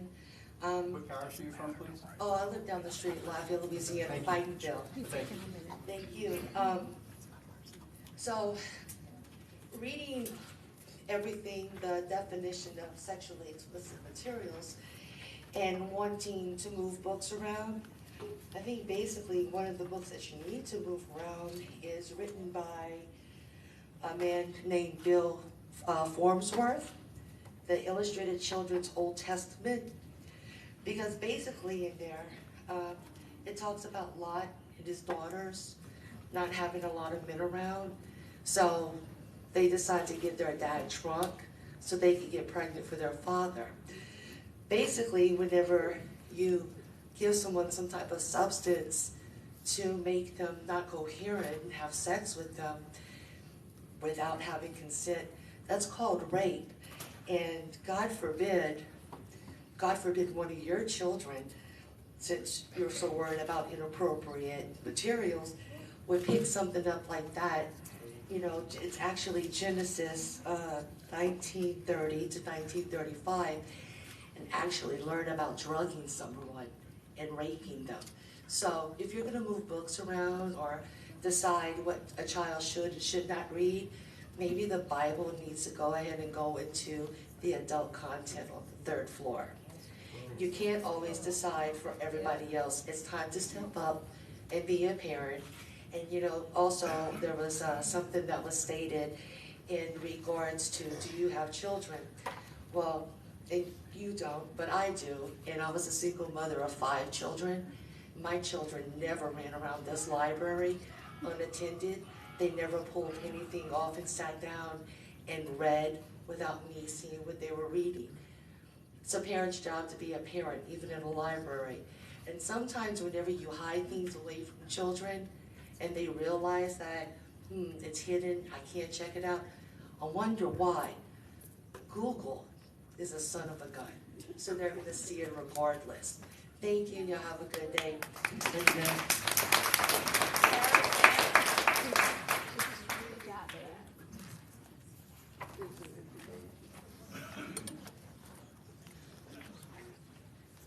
Hi, my name is Kara Chance. I'm a resident of Lafayette Parish. I went to Catholic schools all of my life, including a Catholic college. However, I'm homeschooling my children all the way through. I am a huge proponent of parental rights and also parental responsibilities. Responsible parents who are worried about what their children are reading need to accompany their children to the library and select material that is appropriate for the individual child and their family values. Responsible parents do not expect a librarian to interpret their family values and curate a collection specific to their one family.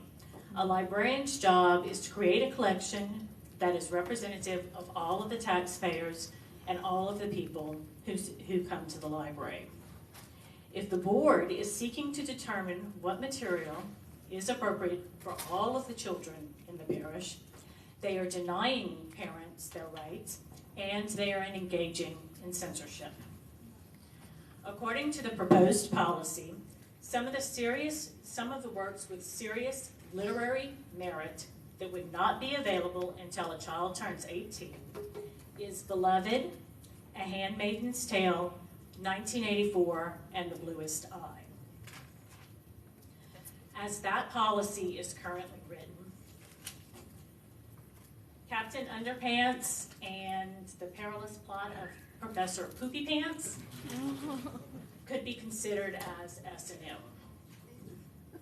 Because in this particular page, Captain Underpants, clad in his underwear, is gripped by a grown man in a robot suit, clasped in robotic hands, fettered, and thrown into, and his head put between the teeth of the big crusher thingy 2000. In short, intending to create serious bodily harm. Even if that's not what you meant, that's how the policy is worded. And at what point does a mention of sex become a description of sex? And according to that policy, The Great Gatsby and Brave New World could stay on the shelf, even though a major theme of The Great Gatsby is sexual promiscuity, and the same with Brave New World, and other books go off the shelf with much less sexual mention. Like many attempts to rule by the rules, this policy opens a semantic can of worms. And it's not just the definition. Who is going to read the 1,000 to 1,550 Y18 books to gauge inappropriate material? In short, this creates a problem where none exist. The simple solution. Please. Thank you. Kirk LeBlanc.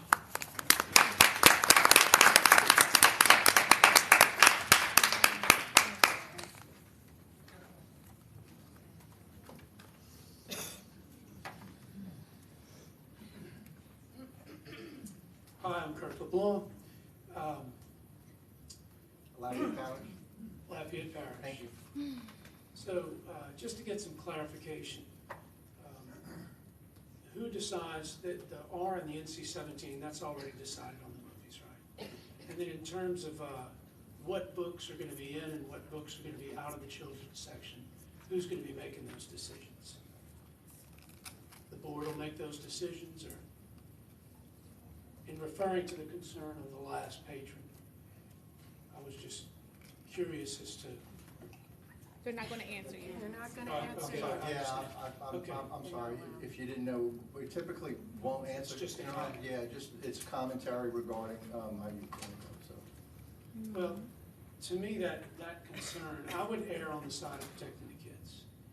And as much as I want to see the kids have, a diversity and exposure to great works and a lot of these books, I think it's important, if it's important to the parents and those books happen to be moved to the adult section, then the parent can check that book out and the parent can let that kid make that decision and let that kid read that book. So I err on the side of protecting the kids. And I also agree with things the way they're written. Thank you. Thank you.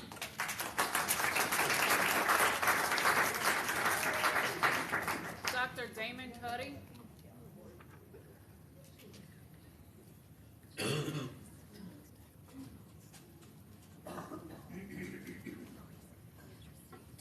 Good evening, thank you for your time. I'm Dr. Damon Cuddy. I'm an OBGYN physician in the community and also a resident of Lafayette Parish. More important to this discussion though, I'm a husband and father of 8 children, all of whom have come here to this library, primarily with my wife's accompaniment.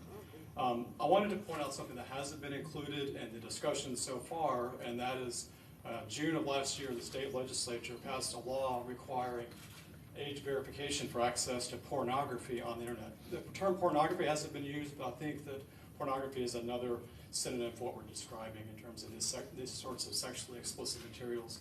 So as of January 1st, this calendar year, of the laws signed into practice by Governor John Bel Edwards, by bilateral sponsorship with Democrats and Republicans, it was not a partisan issue at all. We had decided as a state that sexually explicit material on the internet was to be restricted from minors, that you actually had to have age verification to access something on the internet. So it would seem to me that these policies are only trying to bring the standard of protecting children from being exposed to the same standard that we already require in the state. And I would recommend against any opt-in, opt-out provisions, because I'm not aware of any opt-in or opt-out provisions for the state law regarding online access to porn. Please stop. Please. I want to make one final comment too. The director was concerned about the workload of curating this material and deciding where it goes. And as evidenced by the numbers of participants in this room, I think there would be adequate community support volunteers that would be glad to help, and just doing the work, which is, granted, going to take some work to bring us to the standard that we've already decided as a state that should be required to protect our children. That's all I have. I'll yield the rest of my time. Thank you.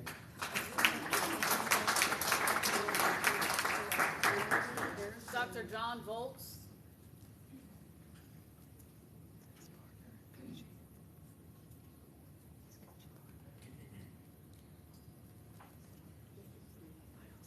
Hello, my name is Johnny Volz, Lafayette Parish resident. Just wanted to thank y'all for presenting this to us.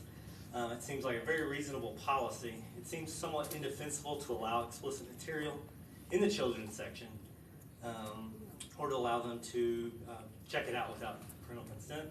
And I just wanted to thank you for presenting this amendment.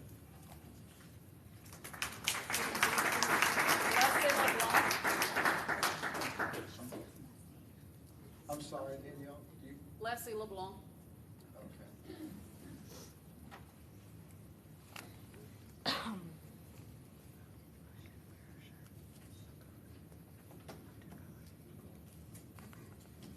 Leslie LeBlanc, Scott, Louisiana, Lafayette Parish.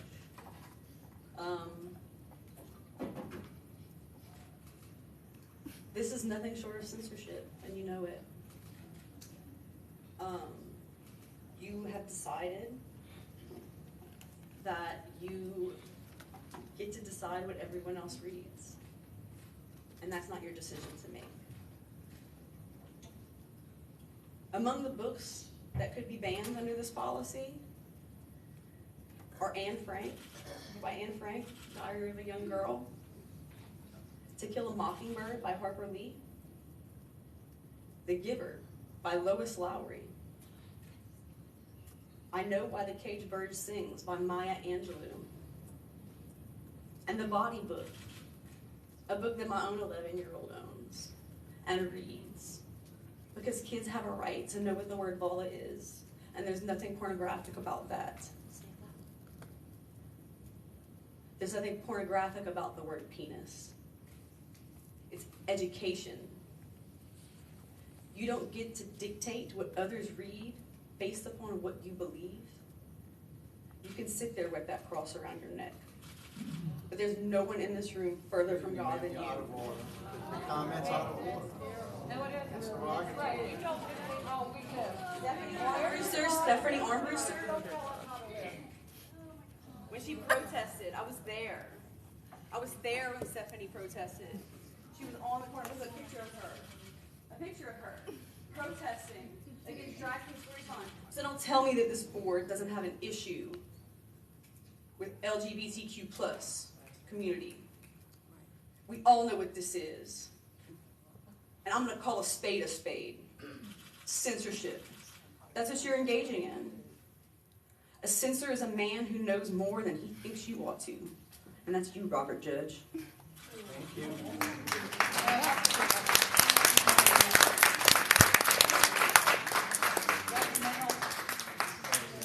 Mariah. Hold on a second. Oh, God. I have the right to choose how I live, not you. What I read. have rights to do what you want, and so do I. And books I wanna read, I get to read.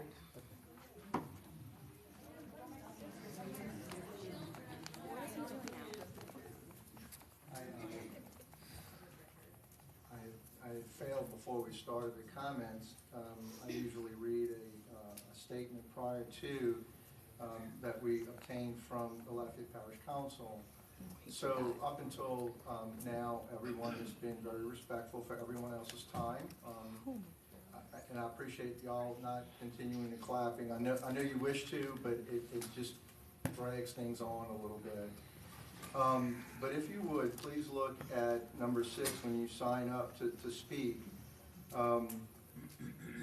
There's no debate or confrontation with the board. The speaker will not make any derogatory comments about any person, but will simply state factually what the speaker's concerns are. So it's the issue of speaking to the issue at hand and not directing your comments to personal attacks, ad hominem attacks. You disagree with somebody did 3 years ago or 5 years ago, their religious beliefs, whatever it is, that's not on the debate. That's not on the vote right now. It has nothing to do with anything. This isn't about the messenger. This is about the message itself, which is the article at hand. So again, I would ask everybody to please be respectful of everybody wants to listen to what everybody has to say. It's very important. But again, we don't want to descend into calling people names and making comments about their dress. People have a right to dress as they wish. That's fine. If we can be adult about this, this is how civil society works. And so I do thank y'all for being very civil about this. This is literally a republic form of government in action right now. Y'all got to watch the sausage-making operation happen in front of you. That's what the open meeting's about. And so trying to address the concerns of the public over what we're doing right now. So again, thank you very much. I appreciate everybody. But please remember, keep your comments to the issue at hand and not go off on things because I understand the passion. That's fine. But again, please try to focus on the issue at hand. That's what we're debating. One has a duty to disobey unjust laws. Your guidelines are against the law. Ma'am, you're out of They order. violate my First I'm going to ask you to be silent, please. Your guidelines violate. You're out of order a second time. If you continue, I will ask the officers to remove you from the meeting. Sounds like a good time. Okay, officers, if she speaks, no, leave it be. If, ma'am, if you continue to disrupt the meeting, I will ask the officers to remove you from the room. Mariah Lutzak.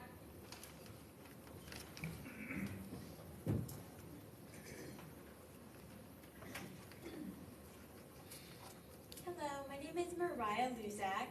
Thank you, I reside in Lafayette Parish. Thank you for giving me the time to speak on this issue. It's very important to me.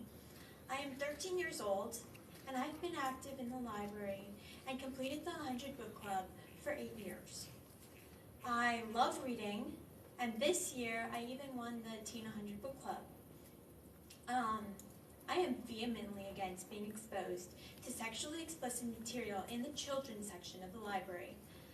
My brother, sister, and I should not be subjected to sexually explicit material while browsing for books and other content in the children's section of the library.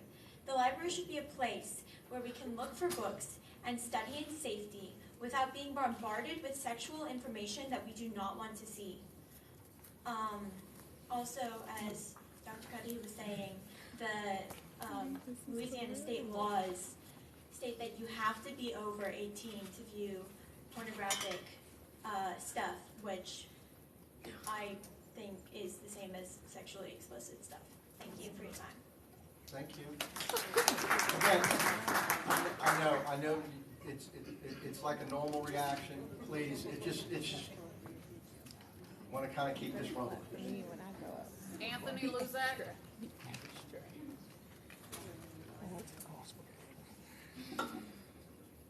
Thank you very much. My name is Anthony Luzak. I'm a certified pediatric nurse practitioner in primary care. I'm a pediatric mental health specialist. I work in the community. I work very closely with the library.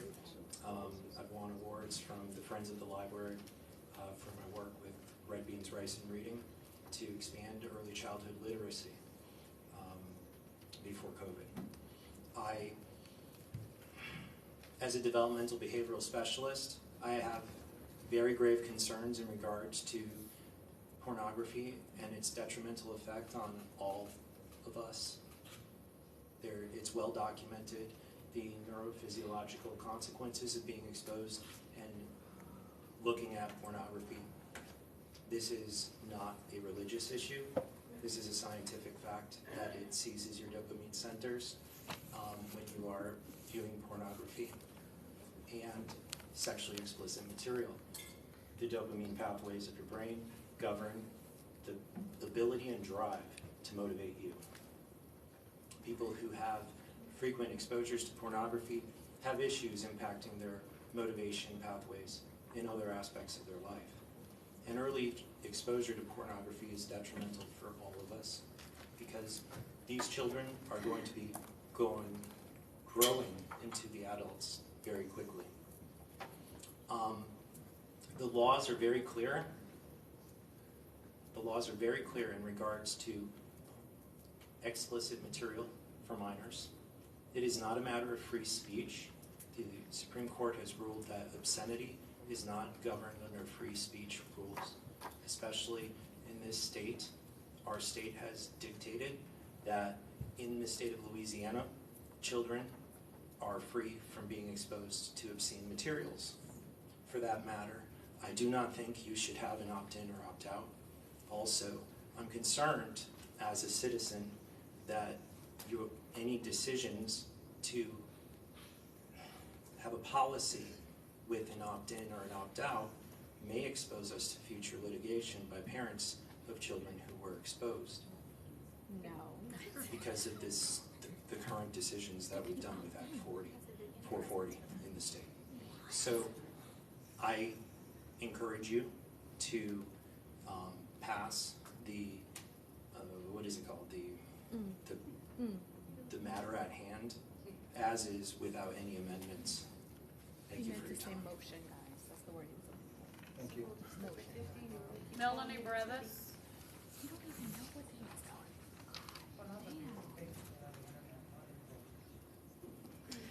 Melanie Brevis, Lafayette Parish. I am a parent, since that's apparently a criteria for understanding this situation. I have 2 kids, so I know what it's like to juggle multiple kids. I'm first of all just confused because it seems like we're trying to apply movie standards to books. And from what I understand, I could drop my 13-year-old off at a Barnes & Noble and they would be allowed to check out or purchase any book they wanted without having to show any kind of ID. So that's one issue for me. But this policy is just not well thought out. As this policy is proposed, this could include books on animal husbandry, biology, classic Greek plays, Greek mythology, biblical stories, graphic novels, classic books, as people have mentioned. If these proposed policy changes are supposed to reflect a diverse community, it feels incredibly narrow-minded in focus and seems to have been written by a small minority of people with a conservative religious agenda. It does not take into account what others in the community may find harmful or offensive. For example, since we seem to like to use the word exposed, it does not prevent my children from being exposed to religious texts that promote theology over science, or health curriculum that does not promote accurate or updated statistics, or books written by divisive extremists like Rush Limbaugh, which are marketed to children. And by the way, as distasteful as I find some of that material, I wouldn't request it be removed because there's others in our community who want their children to read them. But it's very unsettling for me to hear people talk about what they don't want their tax dollars to pay for or what their children to be exposed to, as if they somehow speak for everyone or are the only one paying taxes. We want to talk about parental rights, but some here don't seem to see how they are infringing on others' parental rights. Each parent decides what books their kids can and can't read. Simple. If they care, they can be in the library with their children. The only interference happening here is with one group of people trying to tell the rest of us what is inappropriate and dictate that to us. Jeff Landry is not a librarian. As far as I know, nobody up on the board has an MLS or relevant library experience. And the idea of bringing community members in to actually do the weeding and selecting is just absurd. We have real librarians, qualified librarians, who are doing an amazing job. So please do not put any restrictions. Thank you. Pablo Mejia.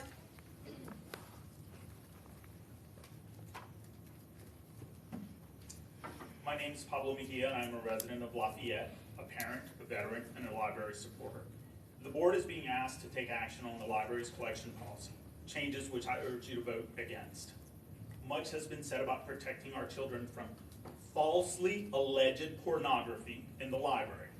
That falseness is not my opinion. That's from the Attorney General's published report, which states that library collection materials fall short of material prohibited by criminal laws. Again, contrary to the oft-repeated falsehoods, there are no pornographic materials in the library.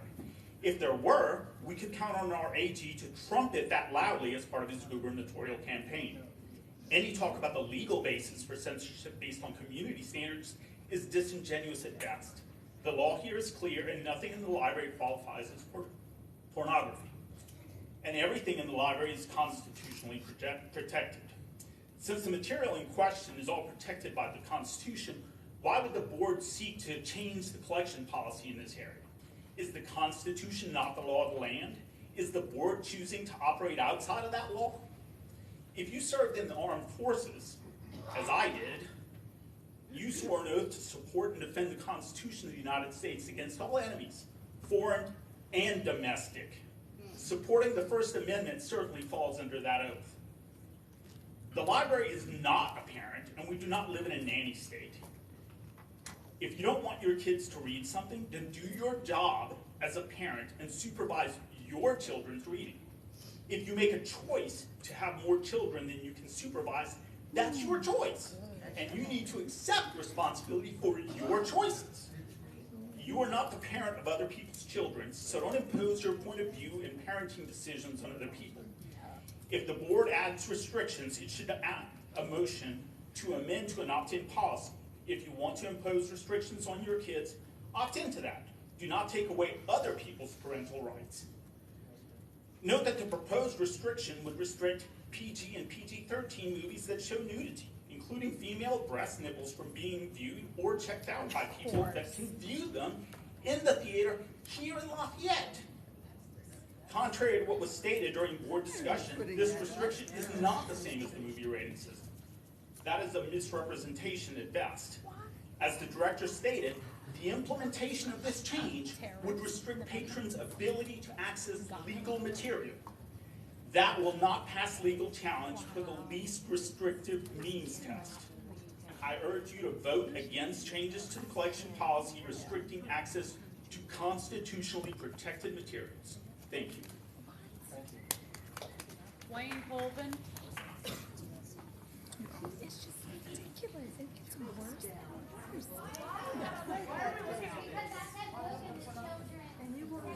He finds the one outlier to try to put up on the screen to push his agenda. They talk about that in the Ladies Bible. and gentlemen, order, please. Sure, in the Bible, yeah.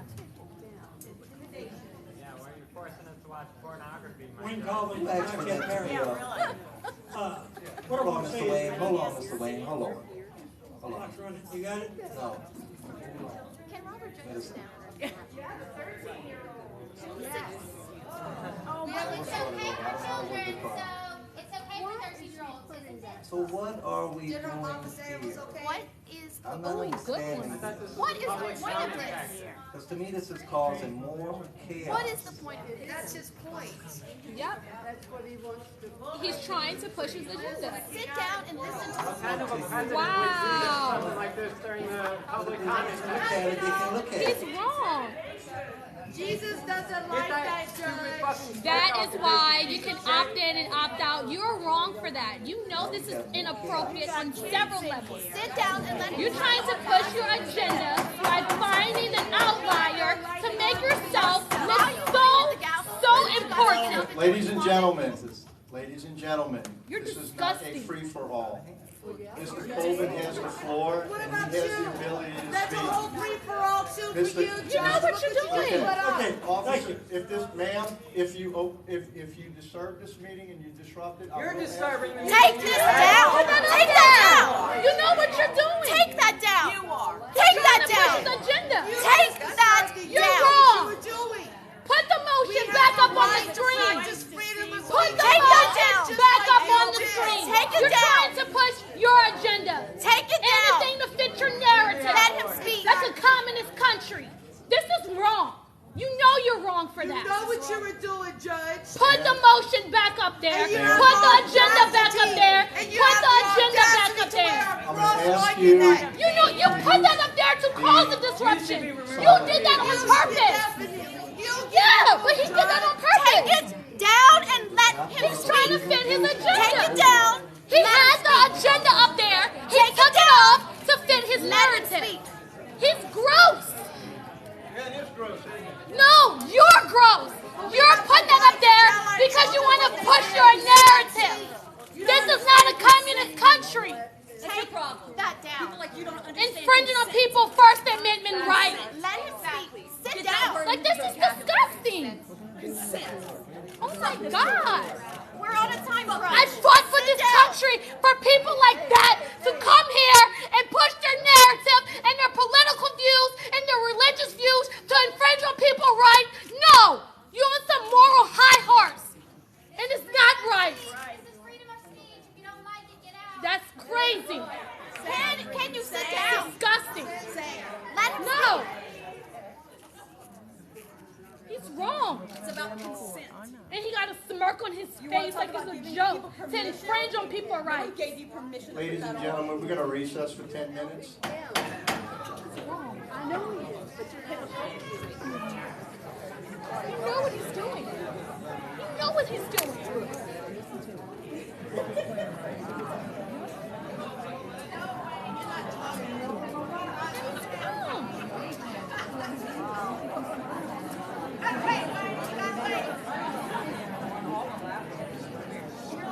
This is disgusting.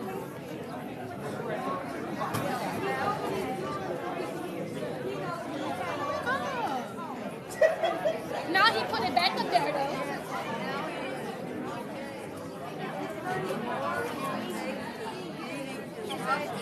Oh, I wasn't the one who started the disruption. It was started and I buried it. Because this is not.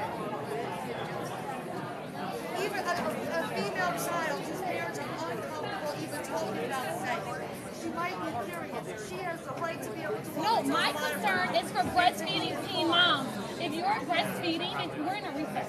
If you're breastfeeding, you can't even get a book. So if you're a teen mom, you want education on childbirth. If you want education on breastfeeding, you can't even do that. You can get a driver's license, a driver's permit before a book about breastfeeding your newborn child or your expecting child if you follow these guidelines. That's why I'm here. teenagers to be educated.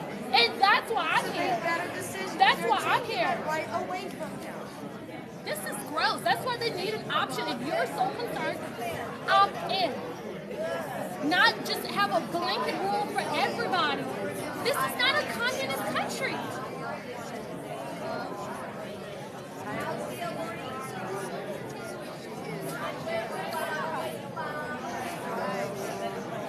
Oh my God. And what you do?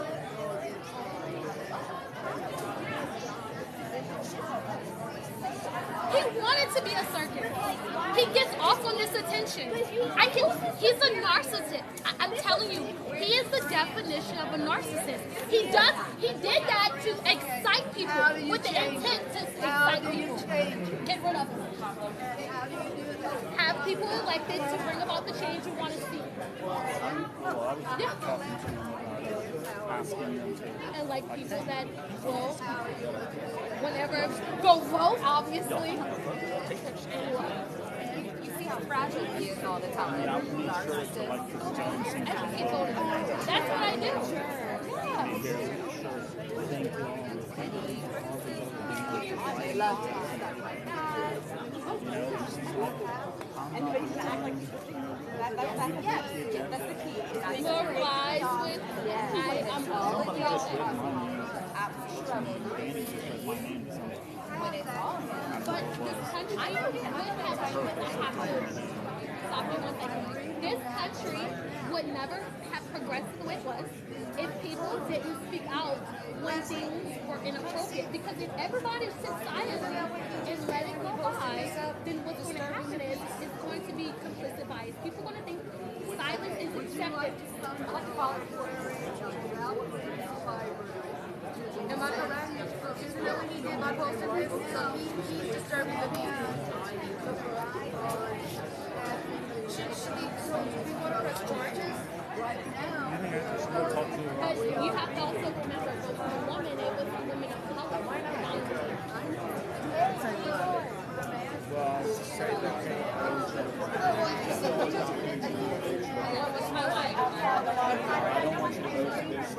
Did you see what he posted outside the library, correct? About disturbing the peaceful fight? But when you have to also remember, unfortunately, there is the real estate here. We are living in 2 different Americas. So, I'm sorry, I'm so sorry. As others started becoming vocal, then I followed suit. I wasn't vocal first.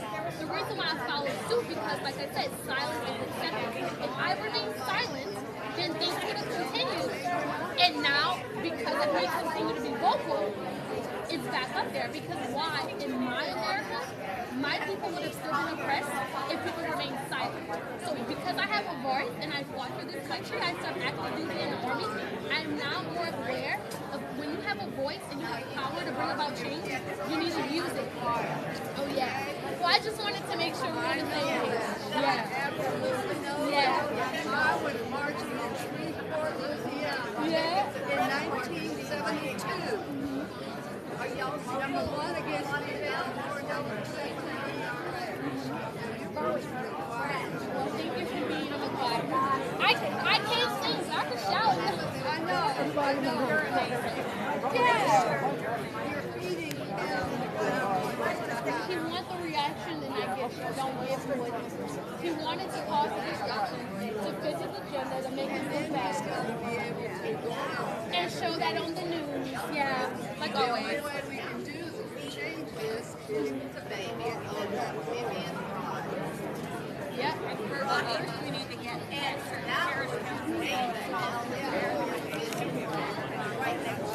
And I told you, well, no, only the one on the end. Marriage.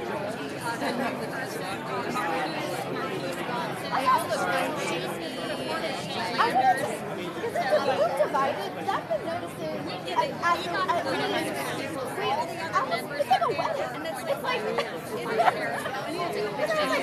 I always come from that way. The people that have issues, like now that it's when it's all anyway, so it's like, now trust me, I see you up there. I try not to make eye contact. Because you are one of the few people that you know, but you don't have, you can't really say. And so that's why I feel bad. Because my mouth is not the same. That's why and I admire you guys. But I'm just, oh my God, I just hope you stay and don't leave and live out here. Cheers. Don't, please, because I will cry. Don't. And just, this is want to be. This is like I don't want to be exposed.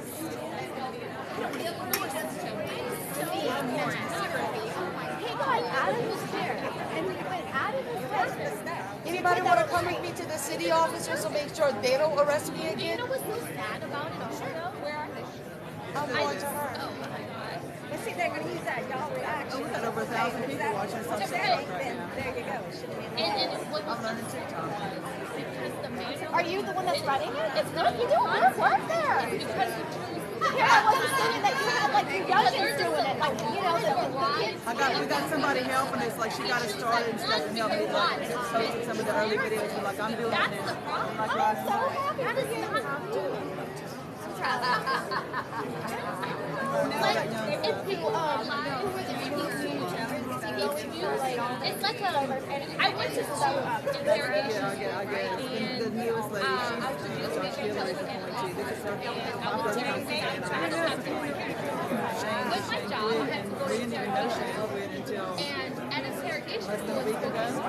Like her name just like showed up on the list. like basically how people are indoctrinated and manipulation and how subtle things can manipulate people.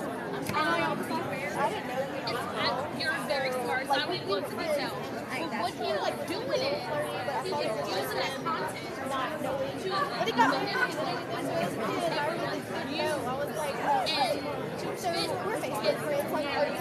and that's not right. Okay, so like and that's why I'm gonna say not everything, content, it's the manner in which but I mean everything he posts. It's indoctrination and about in essence. The tribulations of the world. Like everything is the end of the world apocalyptic post. What do you think that says? We'd like to bring this meeting back to order, please. I Took guess he our would say 10-minute recess. souls is obviously like the world. Well, hurry up and like don't have any Okay. sex with men because he Thank posts everybody. all the time. It was nice taking a little 10-minute break. We'll come back. I think maybe Dr. Petrie's in the restroom. We can wait till he gets back, please.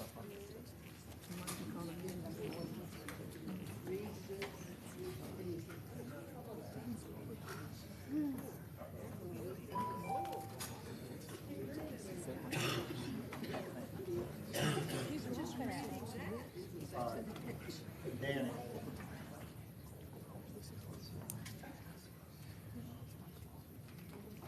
They're running out of stuff to do. They're running out of stuff. Okay, I'm good. I'm sorry. I'll figure it out.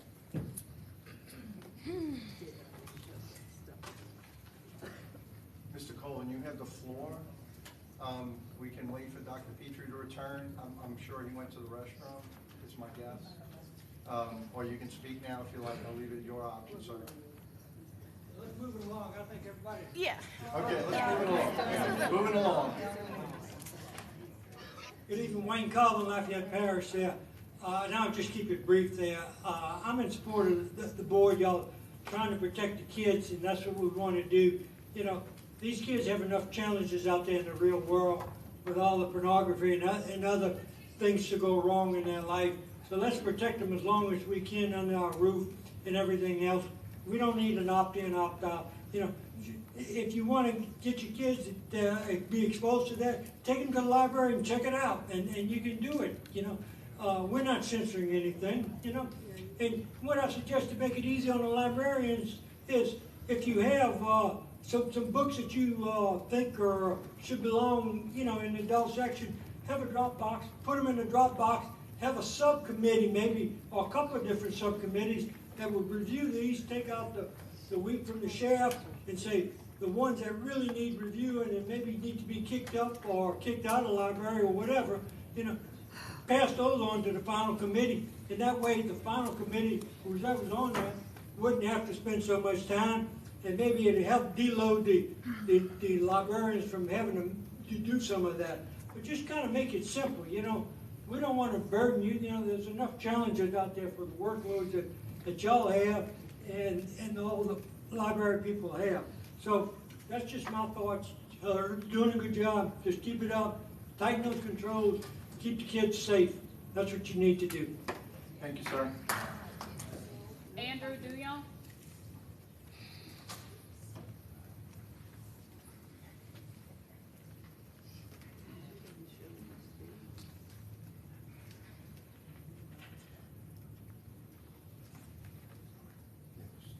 Good evening.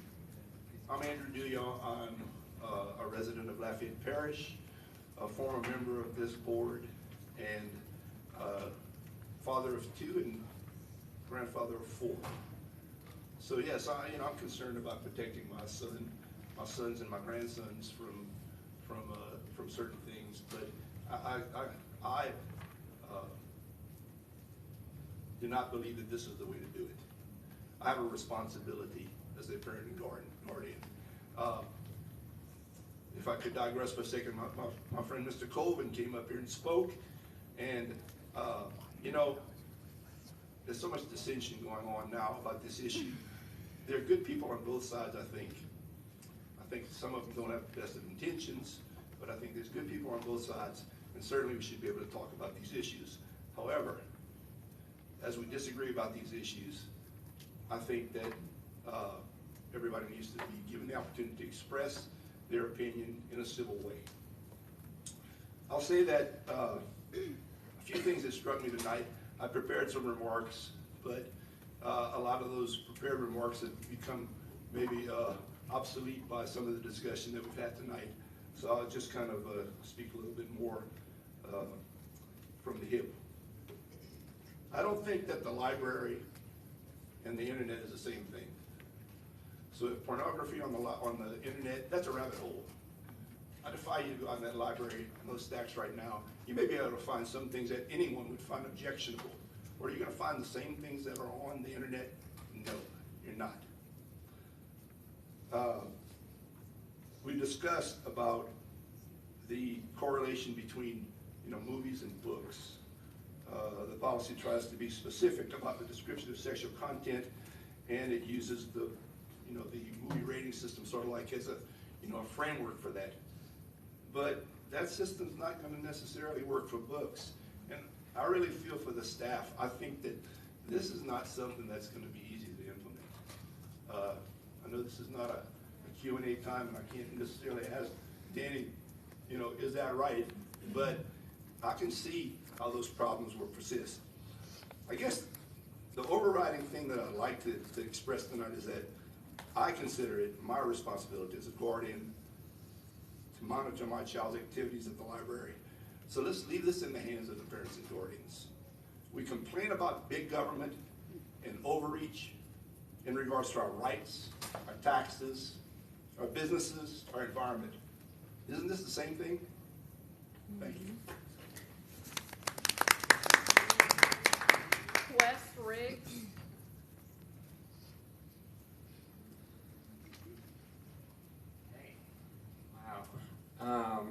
Quest Riggs. I'm with the Real Name Campaign in New Orleans. I live in Orleans Parish, but I'm a product of St. Tammany and St. Bernard public schools and whatnot, public libraries.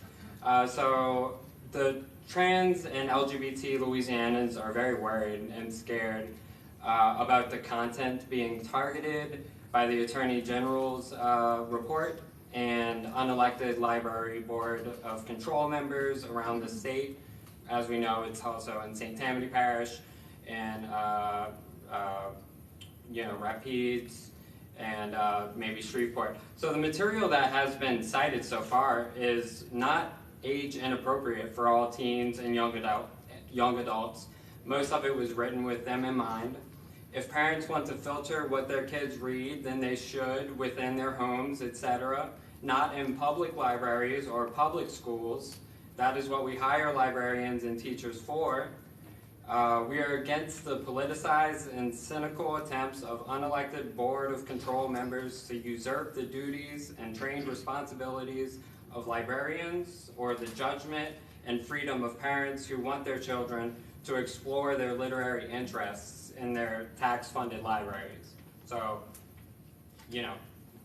some parents want their kids to explore their interests, and have the freedom to do that, and and are supportive of their LGBT children and want them to have material in the library that they might see themselves in a world and in a state where a lot of times they're targeted for abuse. I think one thing that worries us in particular is that it's been the case for decades that LGBT people are beat up and targeted and abused, targeted for hate crimes because of the stereotype that LGBT people are out to groom children or somehow more prone to pedophilia than, say, Catholic priests, or more prone to pedophilia than, most, rape happens within families by parents and relatives, not by LGBT people. We're not, that's not an agenda. And, I just want to say real quick that what I've witnessed tonight was really undignified. It makes a mockery out of this board. I traveled from New Orleans, and you're wasting people's time by putting that stuff Thank you for your time. on the screen and Time. allowing Your time, sir. yourselves to be lobbied. Sir, while- your time is during the, your time is finished. Please sit. during the time that he was. But I mean, really, it's undignified. Your time You is. don't have any integrity, do you? Greg Ordway.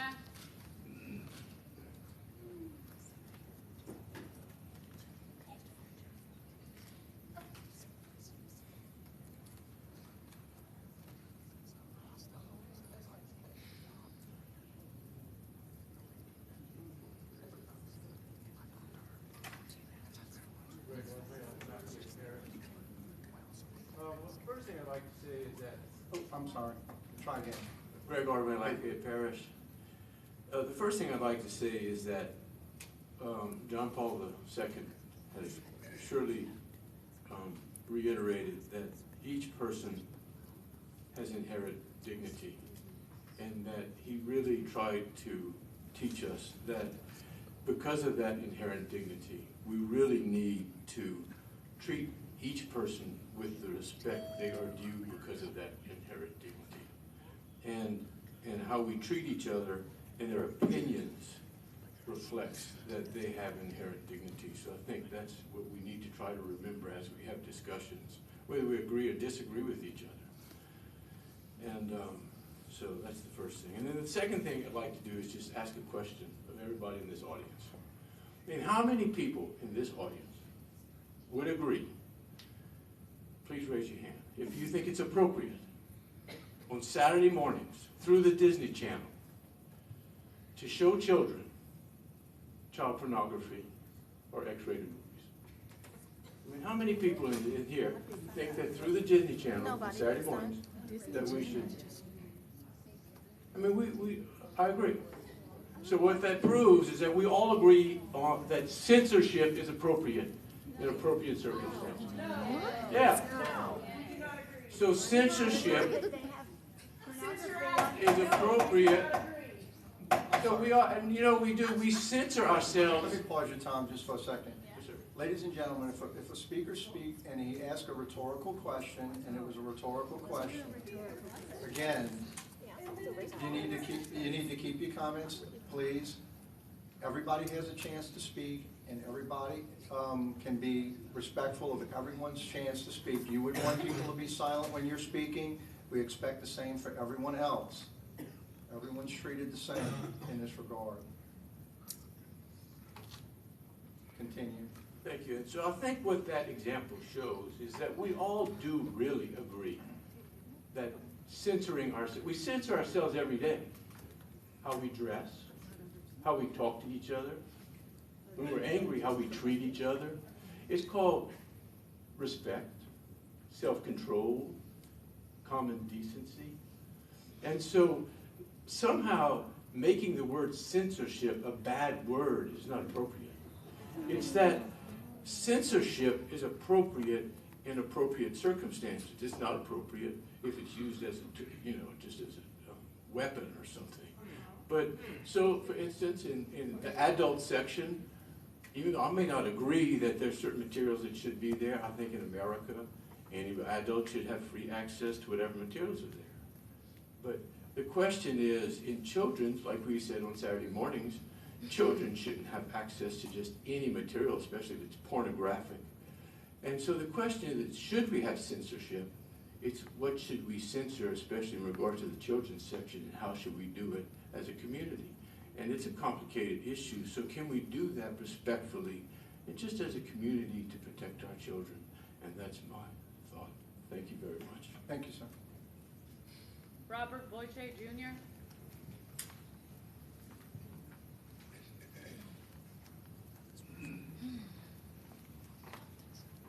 Good evening, Robert Boche. I live in Broussard. I have some prepared remarks. I'm not going to go there. I really prefer discussion rather than just speaking here at an open mic, but it is what it is. I'm trying to figure out what's happening here, and there's some things that I don't understand. It seems to me that there are people here who have a real problem with authority. They don't want anybody to tell them what to do.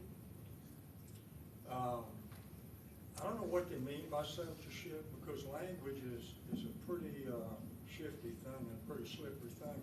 So I don't know what these people mean. But I just want to point out something. When I was younger, the older people in the room will remember when abortion was a big issue before Roe was decided. The left, the radical left, the destructive, radical, amoral, immoral left had a slogan out that you can't legislate morality. And then younger people who hadn't seen a lot of the world, didn't have a lot of experience, come up and nod their head, oh yeah, that's right, you can't legislate morality. But not too many people, I bet you, realize just the inherent stupidity of that remark. Because what do y'all think the law is other than a written expression of the morals of the people? So the question is not whether you can legislate morality. The question is whose morality is going to be the law. And that's what's in the tug of war here tonight and all over the country. And it's all about morals. Without morals, you have nothing. You don't have a family. You don't have a society. You don't have a country. You got chaos. You got people yelling and talking and saying, I can do anything I want. I can do it with anybody I want, including little kids. Nothing's bad. Well, let me ask you, and this is directed to the cheering section over here. That's out of order. Somebody was saying, objecting to the Bible, objecting to Catholicism. How do you decide what's right and wrong? Think about that next time before you appear. Sir, thank you. Thank you. Narika Ross. Oh, follow. Hello. Once again, I'm Narika Ross, COP veteran. Since you want to direct questions to people, I have proudly served my country. I have been in several states, seen several things, and seen a more diverse community and people than what I see in this room, for sure. So let me carry on. So it's baffling how a select group of people use fear, guilt, condemnation, and gaslighting to keep people feeling inferior. You know why? You want people to feel inferior? So you can benefit off of their confusion, their chaos, and their ignorance. That's why. You benefit from this. You benefit from chaos. You benefit from their misery. And that's unacceptable. You need to learn yourself, learn your culture, and learn your history. That's why it's very important to read these books from beginning and end, and in its entirety, yourself. All those books you want to relocate, you should read it yourself and not rely on anyone's interpretation, because you and I are both Catholic, but I promise the way you interpret those texts is completely different from the way I interpret those texts. So I want to make that very clear. So let me carry on. It's 2023. We have a board with members, some of which are unqualified. Yet you are here because in a city like Lafayette, it's who you know, what's your religion, what's your political views, and at the very bottom, it's your qualifications. And that's why some of you guys are here. I'm being quite honest. People that should have been on the board that were qualified are not here. Because why?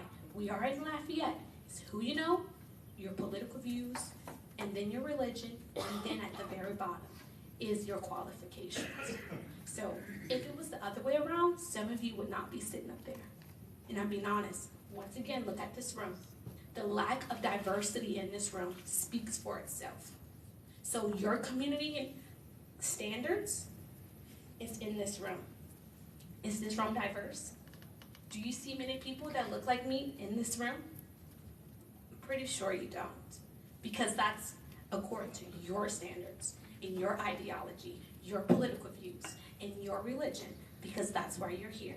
Once again, this is the city of Lafayette, and you are appealing to your constituents. That is why you're here, not because of your qualifications. Anyways, so once again, we're in a library where many people... Time. Oh, you're lucky. Virginia McWhirter.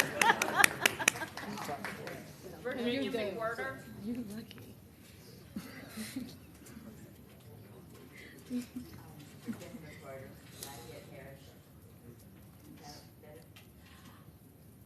As you can tell, I may be the oldest person in this room. You can't tell from my hair, I'm 80. And it just appalls me that we have come to a situation in our society where we're not able to understand that we are going to disintegrate if we don't have some type of consensus that there has to be based on common sense, based on history of humankind. We need to have some rules, we need to have some regulations if we are going to function.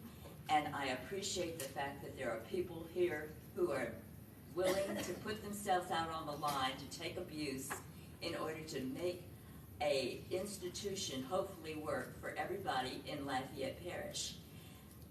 Lafayette Parish Library, it is our community. If our community is primarily maybe Catholic or conservative or whatever it is, we are diverse by those means because everybody within that category is not going to see things the same anyway. And so I would just like to say how appalled I am that we cannot have civil discussions. We cannot have people who are not willing to come to a meeting, read the regulations on what they can do or not do in regard to putting forth their opinion, and that they can assign opinions to others, whether they know what they are or not, or whether they think they know what they are or not. And I would just love it if we could have a civil discussion in regard to the actual things that most of the work that has to be done by the board has to do with years. And there's a theme that's been going on. I've been watching people push censoring. Tonight, it's more about all sexuality instead of homosexuality, which is what was the real bent of this board. This is just a back door to getting to the homosexuality censorship. That's what I'm seeing tonight.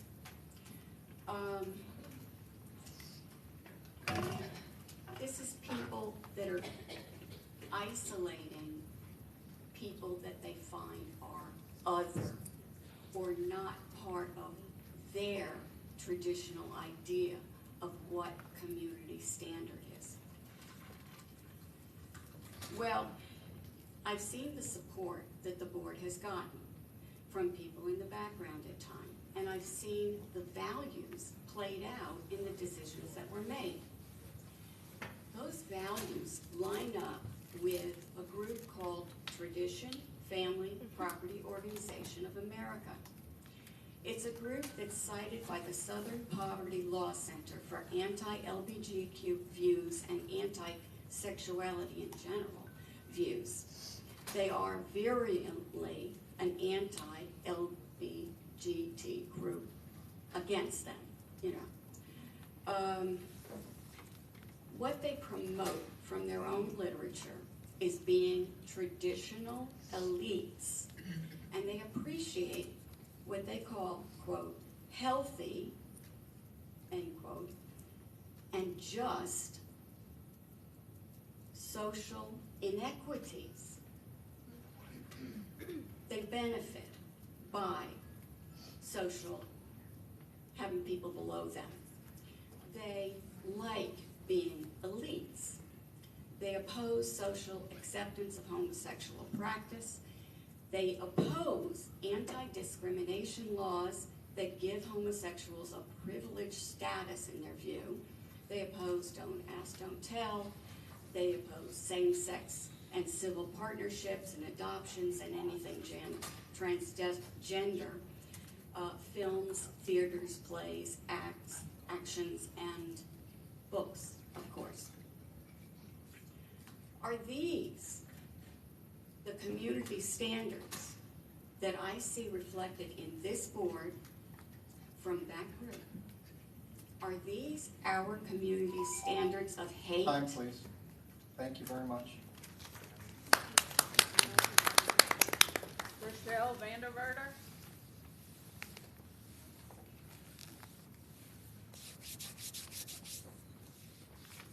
Rob Judice.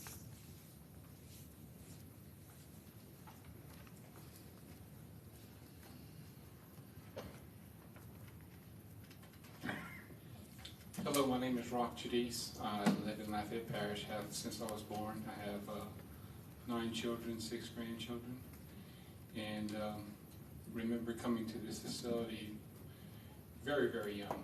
So it has really good memories, although I'm not the greatest of readers, but my father was always a literary scholar. In fact, I think he's wearing out your iBook service. So. With concern to the ability for you to keep track of your children and make sure that they don't get access to this on an opt-in type situation, we have plenty of laws in our country to keep children from getting access to things, and they're based on community standards. And you guys are our community standards for the library, and we need you to control the way that the law, the rules that govern the library system requires you to do. Going into specific places that have illicit information that kids aren't allowed in there. Why? Because our laws protect them. They don't allow parents to opt them out of going into a place where it sells pornography or other things. I would like you not to have an opt-in, rather to require that a parent come and give them access to whatever they want if that's what they want to do. Kids get licenses at 16. Yep. They grab their brothers and come to get books, and their parents aren't able to watch them. You know, and you would hope that your children wouldn't gain access to those things. But I think the library has a responsibility to limit their access unless the parent grants them access, not an opt-in. I think the opt-in is just giving them access, because most parents don't know that this is available. Believe it or not, this is kind of the center of a lot of people's world. It's not the center of all parents' world. They don't even know that this information can be gotten by their children. A lot of videos and movies that are not rated can be gotten access to because you're restricting access to rated movies, but you're not necessarily restricting access to all content. I ask that you do restrict access, and that you do not have an opt-in rule. I thank you for your service. I said this before. I've been on a lot of nonprofit boards, and and served at the public's leisure, but I've never been under this kind of pressure, and God bless you all. Thank you. Melanie Champagne?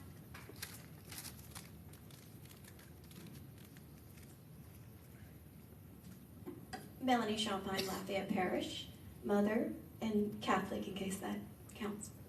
So here we go. First of all, I want to. Let me pause you just a second, if you can. There you go. You want it right here? Well, no, I just wanted, so it looked like it was kind of tilting, and I just wanted you to adjust it so you were comfortable, and we could hear you. Thank you. So I want to say that I find it really unsettling that parents who want to have their children check out books without opting out or in are deemed as people who are not after the safety of children. That really bothers me as a parent, because when I come to the library, I have a 4-year-old and I have one at UL, and they are with me. And I don't need the library to help me parent, because that's not what the library is for. So here we go. So protecting children, it's really kind of concerning to me that when I was, not all of the board makes some of these issues more challenging. I appreciate that you guys look people in the eye when they come up here to talk to you. But some of you don't. Some of you roll your eyes. And some of you get up a whole lot and don't listen to the people up here. So what I'm asking is that this board not Google in the meeting what a community standard is, because that feels a little bit like a disservice to the community who loves this library, and that seems like they deserve more in their community standard outline than Googling upon at the meeting. The idea of having chats in between the meetings seems like a little bit suspect, that things like that are going to be discussed outside of this, and then people who are interested in the welfare of the public literacy have to kind of guess what conversations are going on. So I think that's a little bit unsettling. And though I do thank the doctors and the mental health professionals who have come here, I'm sure they're very good at delivering babies, and I'm sure they're very good at mental health specialists, but they are not librarians. They are not librarians. We actually already have those on staff, so that's great. That's great. So that's not a really valid option to have people who are not librarians and who are not in the field of literature and literacy be volunteering to decide which books go on the shelves and which books are hidden away. That's a little bit concerning to me. So I would like that the idea that parents who want these restrictions opt in. That's our responsibility when we bring children to a public facility, that we are in charge of our minors and not the library staff. And I want you to know that this has become a circus whenever things that were put on the board earlier. That is really unsettling, and it makes a mockery of our library. And I know other parishes are looking at this, and I'm telling you, it is embarrassing. We deserve better. Our children deserve better. Thank you. Carolyn Old.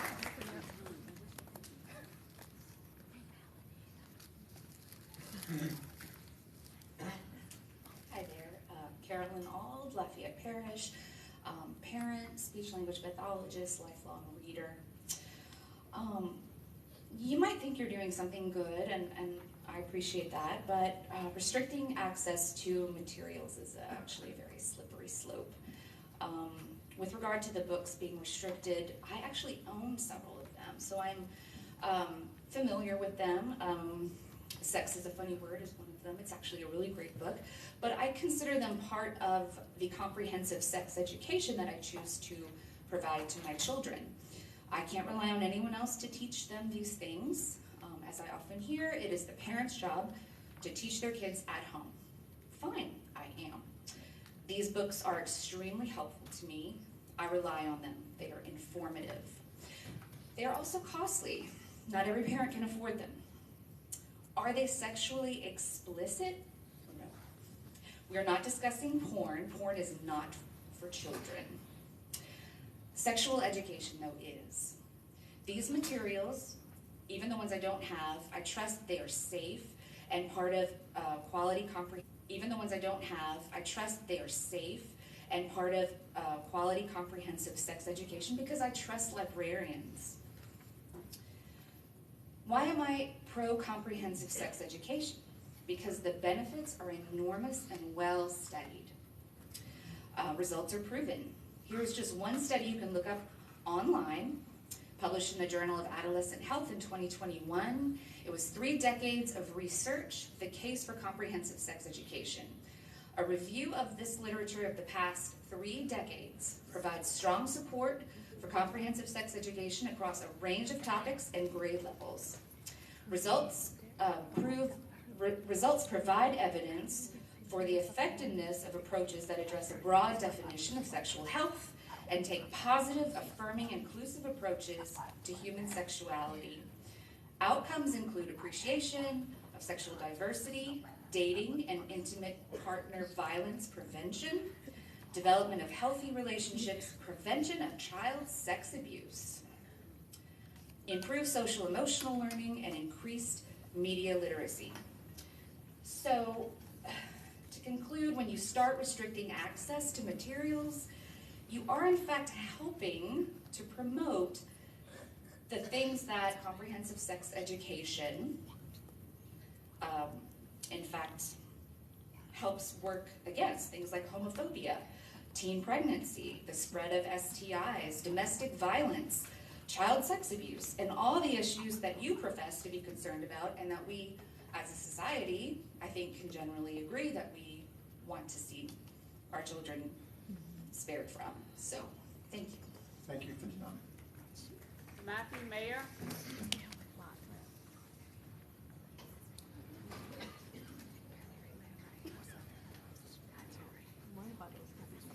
Hello, my name is Matthew Mayer, and I am president of Lafayette Parish, and I want to give my opinion on this proposal. I do believe there should be a type of censorship, but before, in this case, I'd like to address the fact that whenever we have the concern about having certain books in the children's section, we're going to say, why can't we have a parent watch over them? The reason is because it's labeled the children's section. The parents are actually putting their trust in the library in this case because they haven't put in the label. And then, however, so if it's on the case, so if it's in the children's section, that's not appropriate, that would be on the library's fault. But if it's in the adult section that's clearly labeled and the child gets it, that'll be on the fault of the parent. And on this case also, why am I in a sense for censorship? Is because I do believe there exists a universal moral order. And in the case of universal moral order, that requires doing that which is what one ought to do. And so when it comes to, you can tell I'm a little nervous here. But when it comes to universal moral order, it comes to the idea of having to treat children with respect because they have an ability to pursue what's called unconditional value, and because they have that ability to pursue unconditional, or at least an unconditional good, they will have by nature unconditional value. And in that case, it requires unconditional respect to children. And so when it comes to having also unconditional respect to children, it means treating them as how they are ought to be treated, which means letting them grow in their childhood. And it means also not to let them know the idea of at least sexual explicit topics until the parent decides that it's best to address it. And when it comes to also certain books that might provide sex education, that'll be on the benefit of the parent in this case, in which you'll have to address from the adult section. And also I'd like to say that a few weeks ago I actually read Brave New World, and it's actually very relevant to what's going on right now. And I would like to say that to have that censored seems to be a little bit off because it is sexually explicit, but it's also very a good working classic. And I believe it's, and that's why I believe, and so that's why I believe that it has to be addressed into the more adult section rather than having a complete censorship because of its message here. And so I would like to say on this last case that I want to know that any position any conservative or liberal takes here doesn't act as a representative to the whole, because I have made a friend with a liberal once, and to be fair, we actually had a lot more in common than I thought. Excuse me, hold on a second.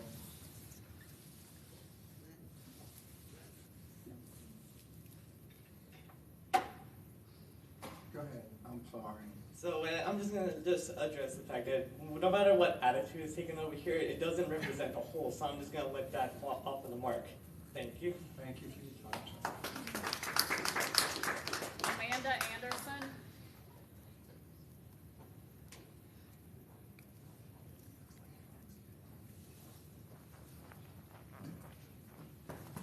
Hello, Amanda Anderson, Lafayette Parish.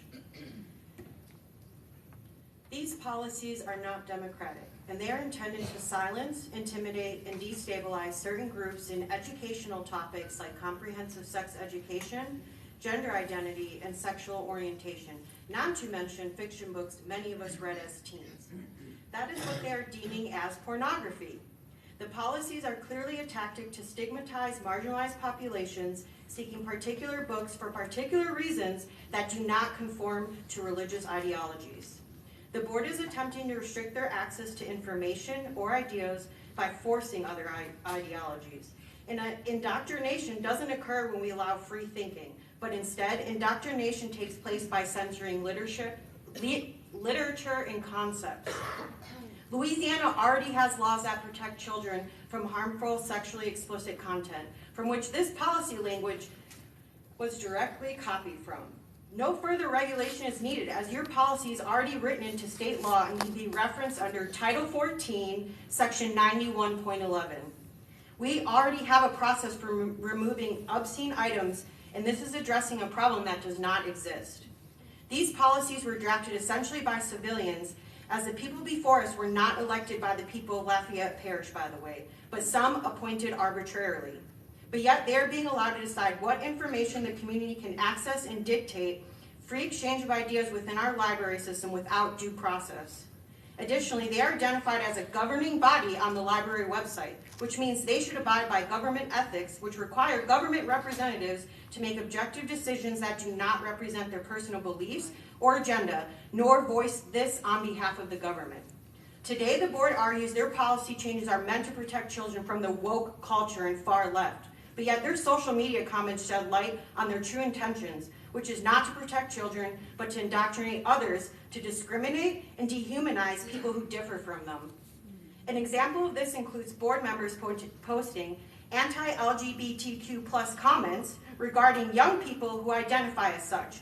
One of the most damning comments made by a board member was directed towards a mother mourning the LGBTQ+ son's loss by suicide, where he shamed both the child's sexual orientation and I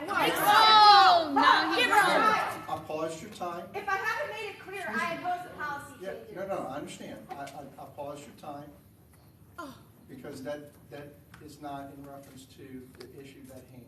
You didn't let it finish. Yes, it is. You still have your 36 seconds. I just paused your time. No? Wow. Okay. He I just told her wanted to she make should sure. commit suicide. He wrong for Okay, that. very good. Lynette Mejia. The president said a lady should have, her son committed suicide, and he blamed the lady for her son committing suicide. The president was wrong for that, but he don't want her to talk about it. Wow, that's when he turned her mic off. Lynette Mejia, Lafayette Parish. Have y'all read that carefully? That definition, that whole new policy, have y'all read that carefully? It says no person under 18 can view or check out any material defined as sexually explicit. Have you read the definition? Have you considered just how much material teens will now be denied access to? I have here the Summer and Honors AP Reading List from St. Thomas More and Turlings Catholic High School. On it are books like Beloved by Toni Morrison, The Color Purple by Alice Walker, The Catcher in the Rye by K.B. Salinger, and Slaughterhouse-Five by Kurt Vonnegut. They won't be able to read Ulysses by James Joyce or The Stand by Stephen King. Think about that for a second. Under this policy, students at local Catholic high schools won't be able to check out books at the local public library for their assignments because the board calls them pornography. Who's going to break that to the bishop? If you carefully read the definition of sexually explicit, which also comes from the AG's report, it also includes sex between animals. You realize this means biology books, science books, animal husbandry books, etc. Which brings up another point. Who's going to make these distinctions? Who's going to sit there in the stacks to make sure no teens are in the adult sections viewing this material? Librarians? Are you going to install cameras on every row? So much for the library not acting in loco parentis. Is the next step simply to purge the library of every book with a mention of sex in it?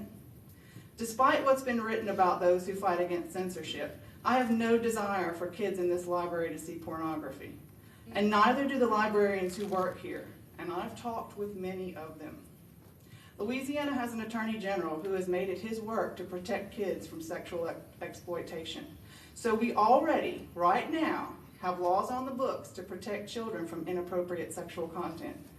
Ask yourself, why haven't any Lafayette librarians been arrested if there is obscenity available to children in this library? The answer is there isn't. These rule changes are unnecessary, impossible to enforce, and based on ill-defined terms. The AG wrote his report as a basis for possible legislation. It's quite possible that legislation will change before it's passed, or if it's passed. Why don't you wait to see how that legislation shakes out and what its implications are for local libraries before you change our policies and only then have to change them again? We've been through enough chaos here. Thank you. Thank you. Okay. Very good. We have. And this will restrict breastfeeding we mothers. have, You can't even read stuff about breastfeeding. Sorry. Yep.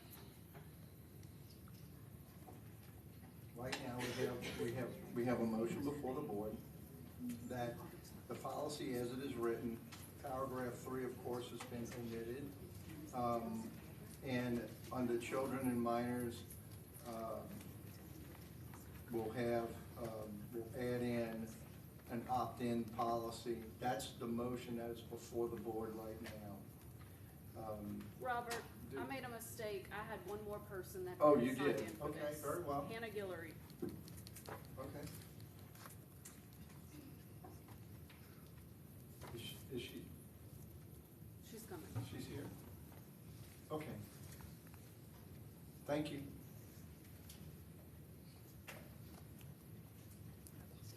Heyo. So again, I'm Hannah Guillory, a resident of Lafayette, born and raised in Lafayette, a direct product of the Lafayette Parish School System, kindergarten through high school graduation, then received my degree from the University of Louisiana at Lafayette.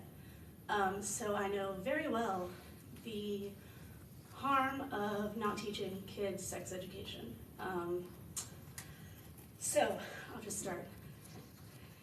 Evidence has consistently shown that abstinence-based sex education does not impact the age of which an individual has sex, but instead deprives them of the proper knowledge they need to protect themselves from STDs, STIs, including HIV and AIDS, rape, molestation, sexual assault, sexual violence, or unintended pregnancy.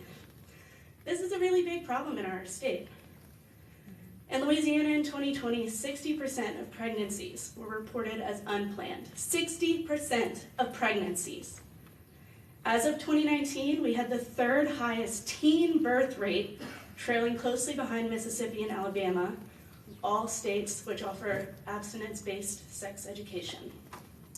In 2018, the Louisiana Department of Health reported that Lafayette Parish had the third highest rate of HIV diagnosis in Louisiana. Despite what you believe, the numbers paint a clear picture that restricting kids from comprehensive sex education only hurts our community. And just like each of you have the right to equip your young ones with the knowledge you believe that they need to grow properly, so does every guardian in our parish. All that this policy is trying to do is restrict intellectual freedom from government agency. And all it will do in practice is push kids to seek education from potentially harmful places and people, such as the porn we all keep speaking of, not the sex education books that we're actually discussing. Censorship is not limited to the banning of books. It also includes suppression and restrictions to access. This policy is censorship and I do not support it. Thank you. Yep. Are you done? Okay. And all So, the books about breastfeeding. Again, the motion before us is the policy as it's written, and added as an amendment was the opt-in. So we can look at the policy as a whole, and that's what's before us. So I'll go through, if any board member has any comment, if they'd like the floor, they may. Ms. Armbrust, you have the floor. I did not realize that when the opt-in came in, I thought that was going to be a separate amendment.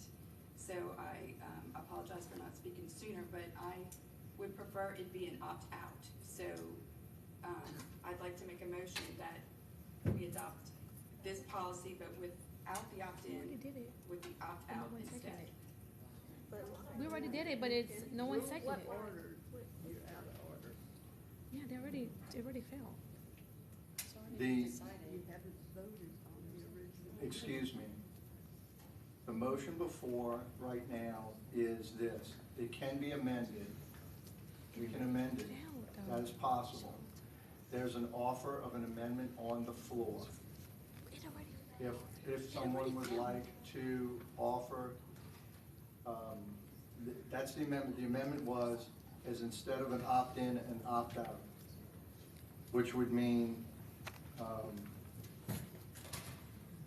It already failed, though. the cards are automatically restricted. If the parent wants to opt out, so then they can do that for their child. Right now, we have the opt-in is part of what we have.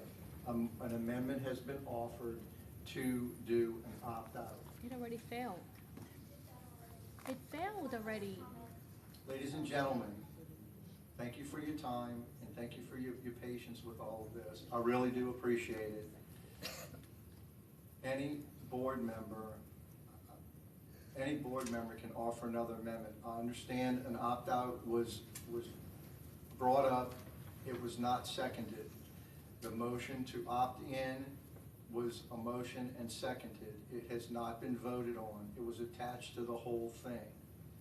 That motion, that amendment was attached to the whole policy, and so that all must be voted on, or it can be amended. So it is possible to do that. Yeah. We tried it. So I'd like to further explain when the reason that when I voted previously about when opt-out came up, number one, I thought that was going to be a separate amendment. And number two, I don't want to opt out really. I like the policy the way it is because as mentioned earlier, I think that the parent is the one who can opt out by simply come and check out the material for their child themselves and give it to their child when they are ready. So ideally, I wouldn't even want an opt-out. After hearing the comments from the constituents, I've taken that into consideration, and so I am offering an amendment of an opt-out. One second. It already failed.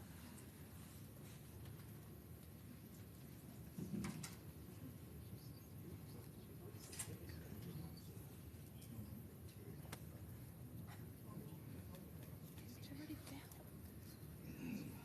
You can't do it again. Y'all, please forgive me. You have an attorney? I'm sorry? I just wanted to clarify very quickly, from what I understand, and tell me if I'm wrong. Yeah. From what I understood, the public comment that just happened was on the original motion with a proposed amendment to Correct. opt-in. In. If you add another amendment, we have I to vote understand. on what's already before us. I think we have to vote on this. If we add on another amendment, we have to take another round of public comment. Correct. We have to vote. Now, if we pass this as it is, it's passed as it is, and it's done. If we vote this down, then we start over again. Can we vote the amendment first? No, that was not what we did. Can we vote? Clarify what we did then. Yeah. When the amendment was added, that's what we spoke on. But we spoke on the amendment added to the entire policy Okay, so we were only providing public comment on the proposed amendment. as amended, the proposal as amended. Okay. So we worked out all of that first, and then that's what the amendment was proposed and seconded, Mhm. and then we called for public comment. We need to vote on that before taking it. Correct. Okay. Correct, okay. That's what I was looking Just to at, okay. clarify. And if So- we take another one and it is seconded to vote. Right, so right now, right, we had a motion and a second on the policy as it is with an opt-in, and that's what's gonna be voted on. So, I think we'll do this by, each one. And I'll start with Ms. Watson, since you opened the, you proposed the amendment. Yes? You vote yes? Yes. Mr. Padron? Yes. Ms. Wingate? No. What? Mr. Thomas? What? Yes. What? I'm gonna vote last. Dr. Petrie? Yes.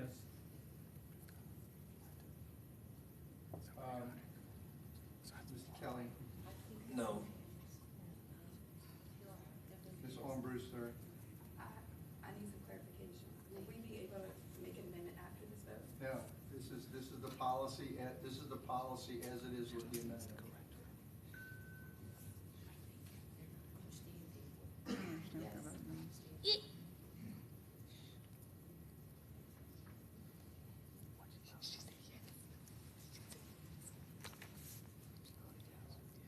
I'm gonna vote yes.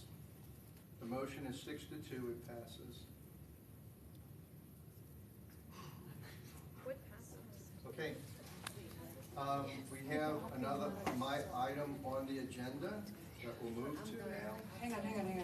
This is, Wait.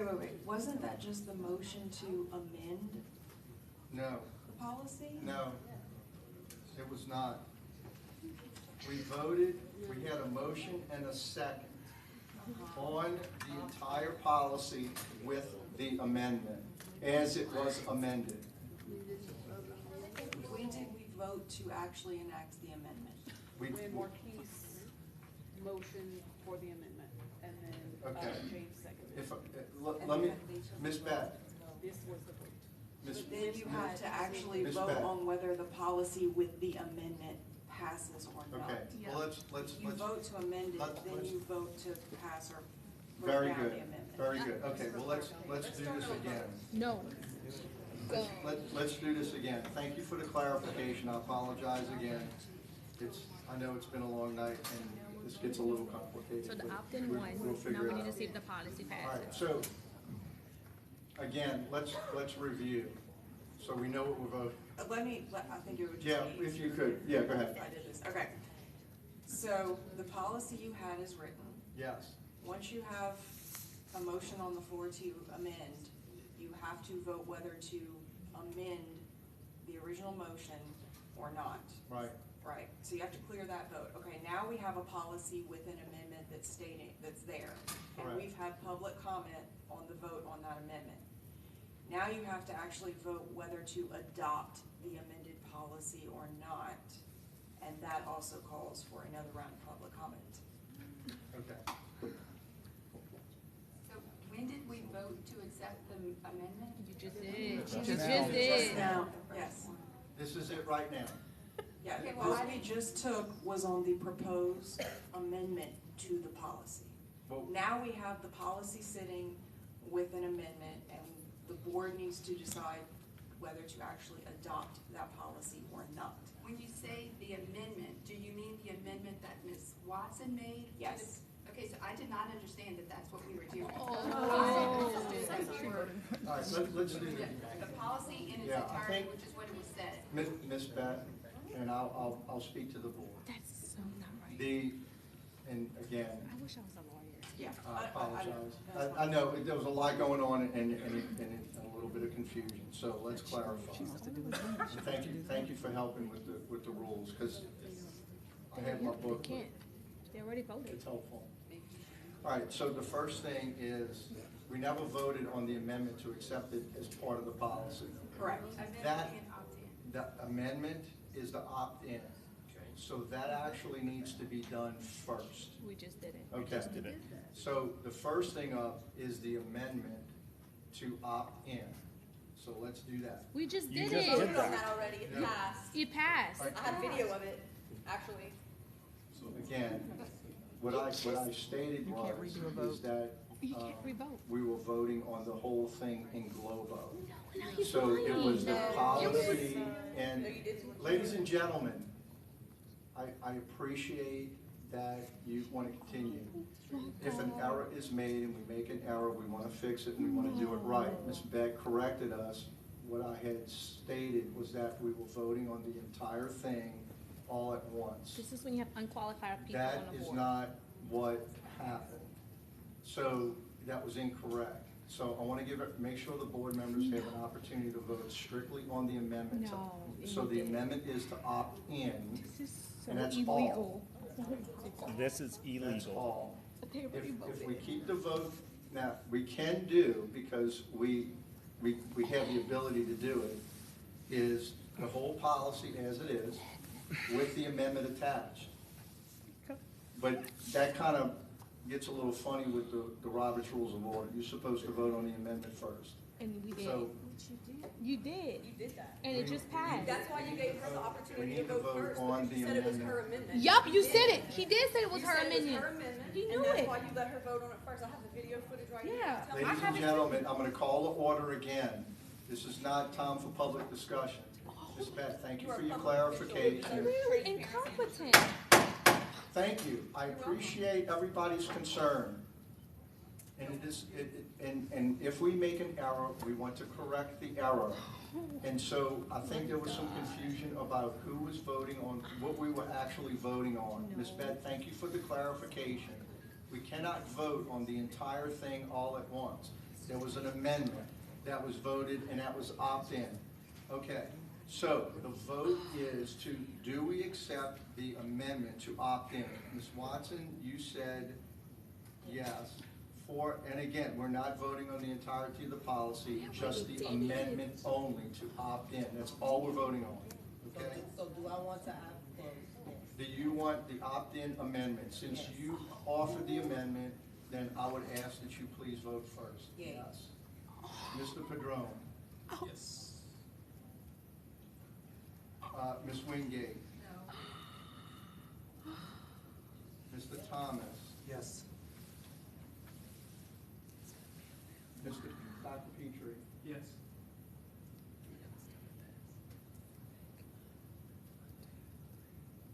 Mr. Kelly? Yes. Ms. Armbruster? No. And Mr. Judge?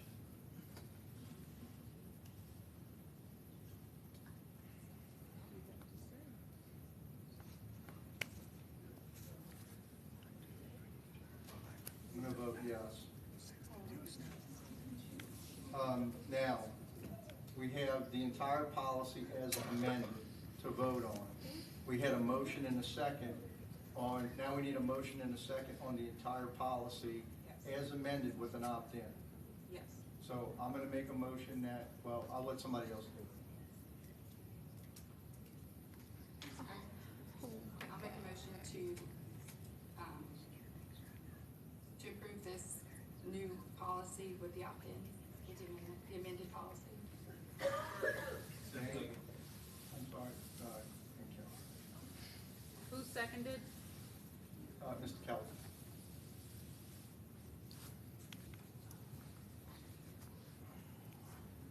We've had public comment, and we can go through the public comment again if y'all like.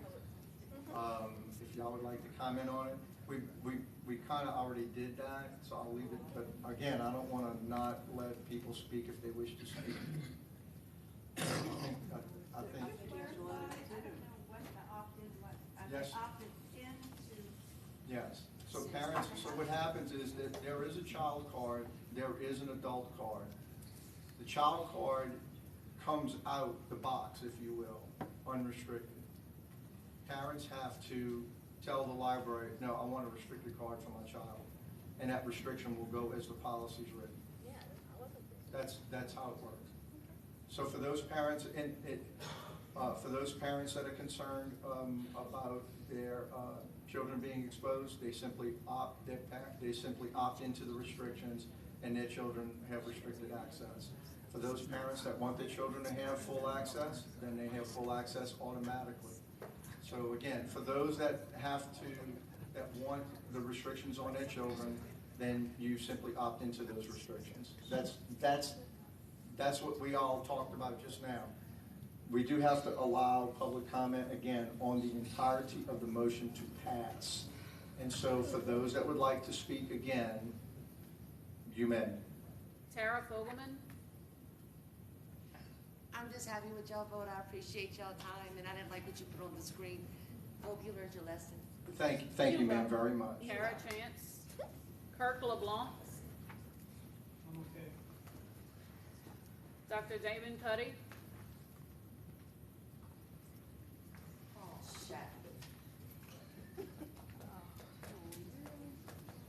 I just, since I did speak initially about the issue of the opt-in or opt-out, I just would like to reiterate my concern that an opt-in policy pretty much makes it pretty, it sort of guts it of any real protective benefit if the default mode is to allow complete exposure to sexual explicit materials of the same sort that is not allowed in the Louisiana state law on the internet. And yes, there is stuff on the internet that's not in books, but there is a lot of content in books that's very similar to what would be required to have age verification for internet access in the state of Louisiana. Thank you, sir. Dr. John Volz?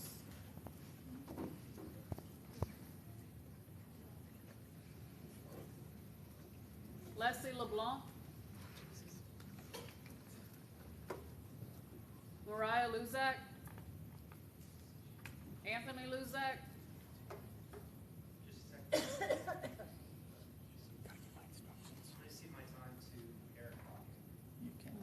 I don't think you can do that. It's not allowed. Only in Congress. Only in Congress. Yeah, no, sir. No. Danielle, next. Melanie Brevis? If you want to speak, you may. You may speak. I just would like to thank you all for spending this time with us and for actually being attentive to everybody that spoke and making contact with us. I was actually impressed with each of you for paying attention regardless of where you stand on these issues. You were, as a board, I was impressed with how respectful you were in this debate. And I'd like to reiterate my concerns about having a opt-in policy. I think that is not a standard that is complying with the spirit of child pornography and exposures to obscene and sexually explicit material. Thank you, sir. Melanie Brevis? I'll just add to my comments that the simple fact of the matter is that materials purchased by the library are not being manufactured in someone's basement or traded on the dark web, like many people tonight have alluded to, including our Attorney General this past week. And I think that's what they want some people to think. These are books and materials. Everything in the library are books and materials by reputable publishers. In fact, a lot of times collection development cannot purchase books that are kind of off the beaten path, self-published, etc. So these are books by reputable publishers which have already been vetted by editors, publishers, and professional reviewers for age appropriateness, and then selected by incredibly qualified librarians with expertise in collection development and management. No one on this board and no one else involved in the attacks on libraries and materials, including Jeff Landry, have that level of expertise. We've heard tonight from at least one board member that parents want these restrictions. Well, I can tell you that there are also parents who do not want restrictions. The pro-censorship crowd is trying to shift this argument from, we just want books restricted, not banned, even though within the past year there have been books removed. And then they want to talk about parental rights, but don't seem to understand how that is infringing on other people's parental rights. Each parent can decide what books their kids can and can't read. And the only interference that I see happening here is one group of people trying to impose a very narrow standard and, in my opinion, a very religious, anti-LGBTQ standard on others. You keep talking about government interference. When you walk into a library, nobody's standing there with books and handing them to you. You, or if you're with your child, you decide what you want to look at and what you want to check out. And I will also reiterate that your definition of what is needed to, what materials shouldn't be viewed by kids to keep them safe is not everybody's definition. And again, I do not believe anybody has the right to impose their particular standards on others. That is not the mark of a public library. Thank you. Thank you. Pablo Mejia.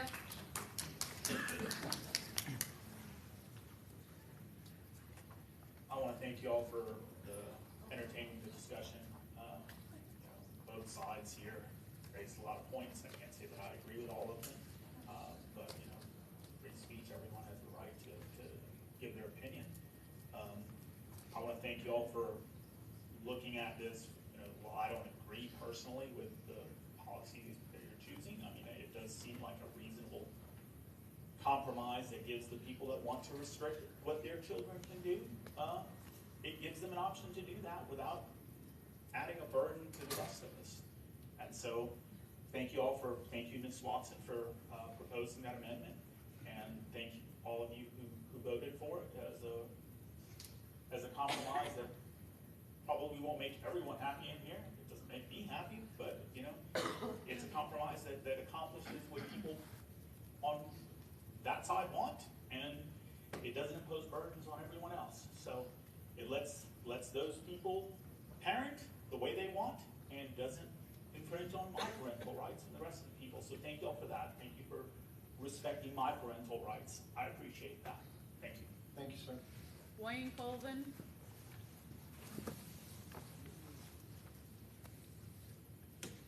Been a lot of discussion tonight there. And one thing I would suggest in the future, when you have a controversial subject like this, and then you come up with an amendment, we have a $30 million budget operations here for the library. Can't we have, that's what the bottom line of the financial says it is, $30 million operation. We ought to have a technical ability to be able to print that up there so everybody can see what that amendment is and just how it applies. Because now I have to try and understand how you're going to notify these people of this opt-in or opt-out or whatever. You have that challenge, and most people, aren't aware of this. We were all in here interested bystanders and interested people in getting the right policy. And it was confusing for us to understand what all of this meant. So you can expect when we got to do it, and then we want our librarians to be able to explain it to the people. Well, what does opt-in mean? What you can do? Well, what books are these? What do I have access to? I mean, it just seems like that's a big challenge, and we're complicating this. And I think we're just not going to be able to notify all the people. And when do we do this? Well, what do we do for all the existing cards we have now?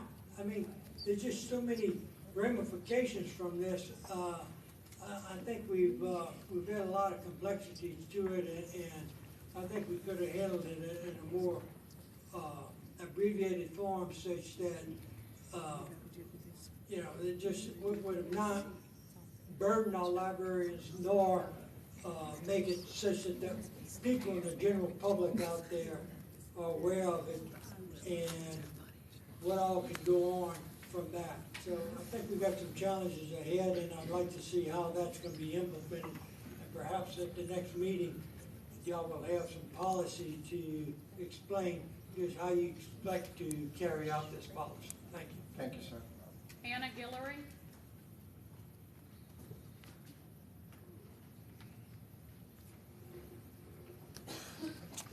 I just want to state for the record that I'm still opposed to the policy, even with the amendment. I still think it's dangerous. Thank you. Greg Ordwin? Wes Riggs?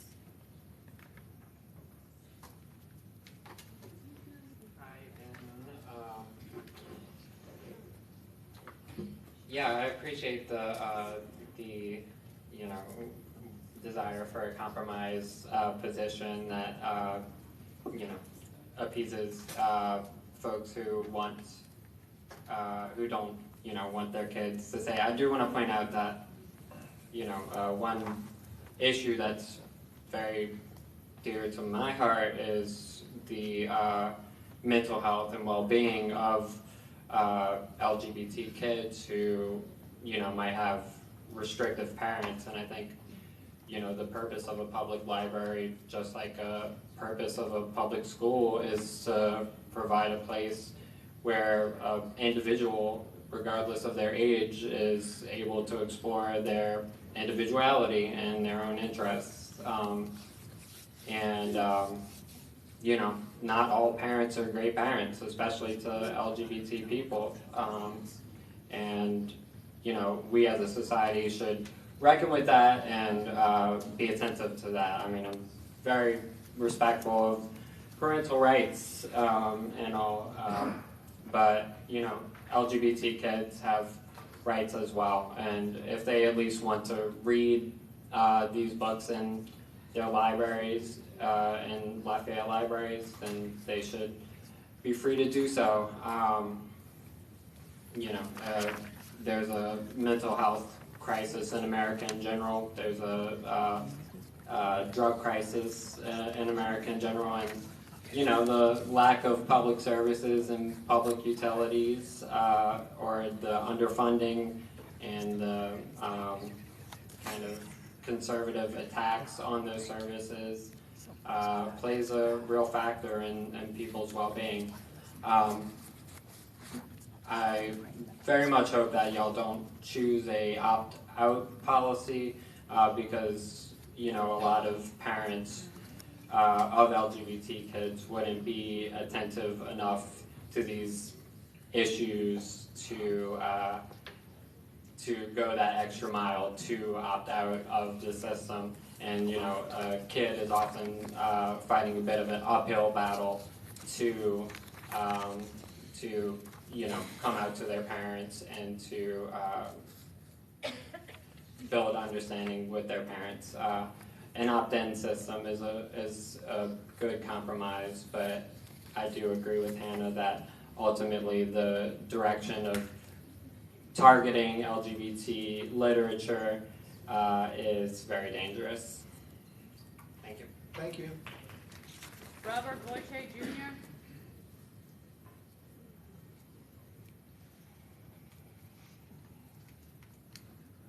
I don't have much more to offer except to tell the board that I appreciate what you're doing. I support what y'all are doing, and I particularly support what Robert Judge is doing. That's it. Thanks. Thank you. Narika Ross. I just want to say this. By this policy, you would technically restrict the Bible. So next time you quote the Bible, don't forget to mention the rape, the incest, and the murders. And I'm also concerned that an OBGYN himself would be opposed to this, because as a woman who I believe in this country, women should have the right to breastfeeding and knowledge about breastfeeding. And we live in a community, like someone mentioned, where we have a 60% chance of having an unwanted pregnancy. So with that comes into mind, you think of the underserved communities who have a demographic of teen moms. So now if a teen mom want to go to the library to get books and knowledge about childbirth and breastfeeding, you basically have an OBGYN in the city of Lafayette denying teen mothers the right to learn more about breastfeeding. That's why I'm here, because that is very important in this society. So this policy, if you are a teen mom, it's easier to get your driver's permit than a book learning about nurturing your newborn in the city of Lafayette, because you also have constituents and an OBGYN that thinks you as a 16-year-old mom is incompetent, and you need your mother to tell you, oh my, you cannot read this book. So I don't agree with this. This is a slippery slope, and it sets the precedent for other things. So on the top of your list, please add the Bible. Like I said, we're both Catholics, but with this policy, your Bible is on the list for restricted material. So yeah, so if you're breastfeeding, I'm pretty sure you're not breastfeeding. I know, but if you are breastfeeding, just know, if you're a teen mom, Lafayette is not the place to get a book about it. Thank you. Virginia McWhirter.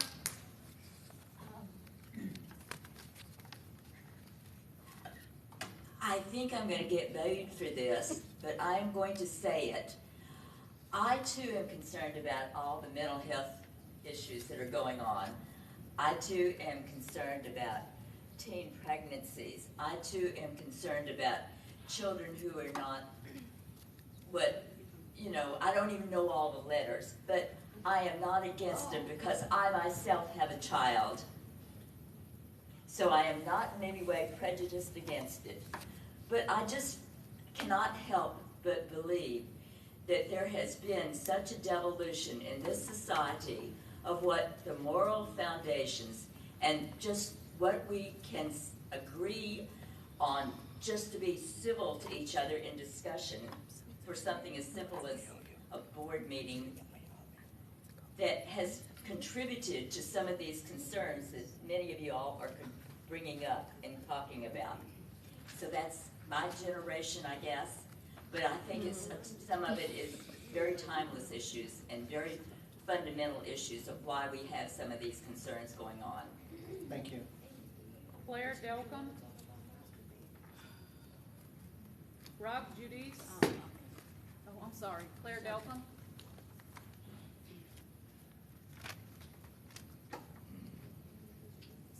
Claire Delcom, Lafayette.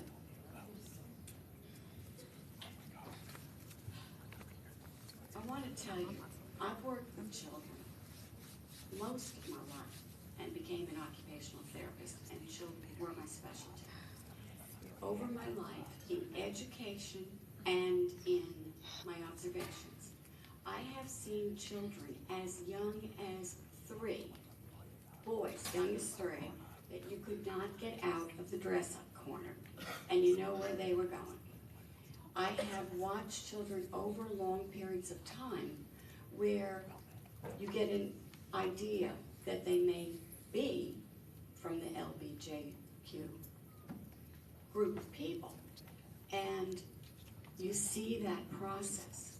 When we take away normal, developmental, sexual learning, appropriate sexual learning, people need to find something in themselves that they can relate to. That's good for their mental health. I'm not pushing anybody to be any way or another, but we cannot say that just because people on the board are heterosexual, that we can't accommodate other people in our culture that are not heterosexual. I've also had the experience of knowing several pastors in my life that railed against homosexuality, and I witnessed their kids developing into homosexual people. That made it very, very difficult for those parents to adapt to what was going on, and it made it very difficult for those children to have good relationships with their parents. And this can happen whether you're, you know, big in the church or not. It just, people are who they're gonna be. And it's important to keep your relationships with your kids. It's important to honor their mental health as they identify in whatever way that they're going to go. I worked with a little girl today. I had to end my tutoring early. And I told her I had to go to this meeting where some people were trying to get materials blocked from other people that weren't like them. And this is a little black girl. And I said, it's a prejudice. And I said, but it's not about being black. It's about being homosexual. She said, God loves the people. Your time, please. Thank you. And the people that want to do that want him to God. Rob Judice. From a 9-year-old. Melanie Champagne. I'm going to be very quick because this is going on a long time. I think I'm going to just say some questions and just rhetorical. By the whole entire meeting being about this and the need for this change, it really makes me question if some of the people who are speaking on it even use the library, because I have never, ever seen any pornography in the kids section or in any section, matter of fact. And so surely there was some situation that has brought this up, but I can't imagine what has been overwhelmingly hurting the board and their concerns that we needed to devote an entire meeting to this, and the definitions and paragraph editing. I don't know what happened, but I think we kind of need a little bit more explanation as to why we're sitting here for this entire meeting fighting, or there's some comments about being nice, and I don't really think that that's important here, about being polite or nice, because it's about something that's really serious. If this is going on in our library, that it is needed to spend an entire board meeting about it, then I feel like we're owed a little bit more information upon that. And also, can we have information about why the images were placed on the screen earlier? Because it caused a huge circus, it caused a lot of upheaval, and we never really got to the end of that. So perhaps, can we consider talking about why that was put on the screen? What was the intent? What was the purpose, the objective there? And also, why is this such an issue? Because I have never seen this before. I've never seen this in the library. I've never came across it. So I feel like this is kind of like stealing a lot of this, the time that is here. And no, is there anyone here who has checked out pornography in the kids section? I want to know if this is a national push that people are seeing on the news, or if in our library system, this is such a plaguing issue that it has now taken up the entire night. That is it. Thank you. Carolyn Auld.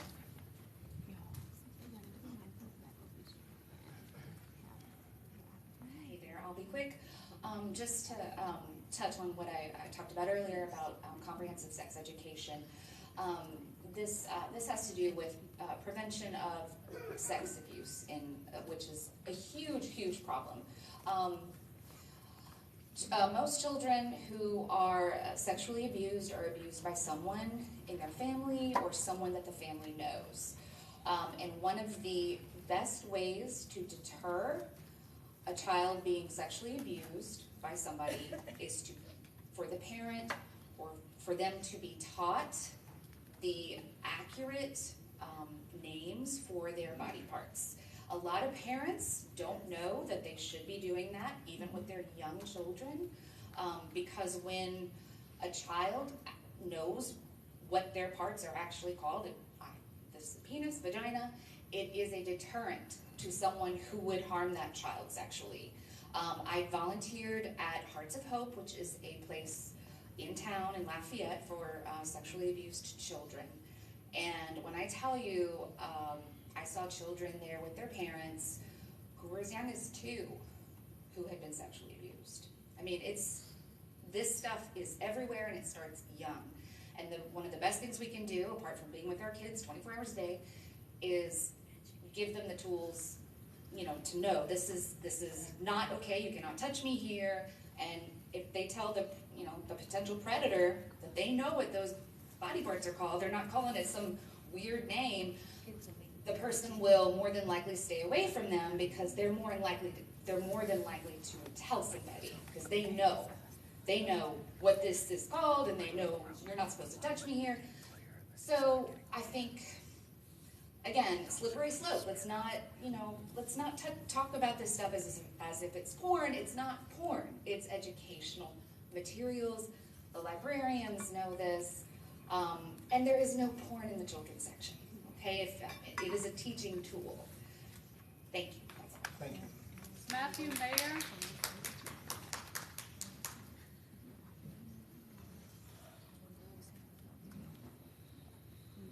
Thank you for your time earlier with me. I can tell it's a bit jittery.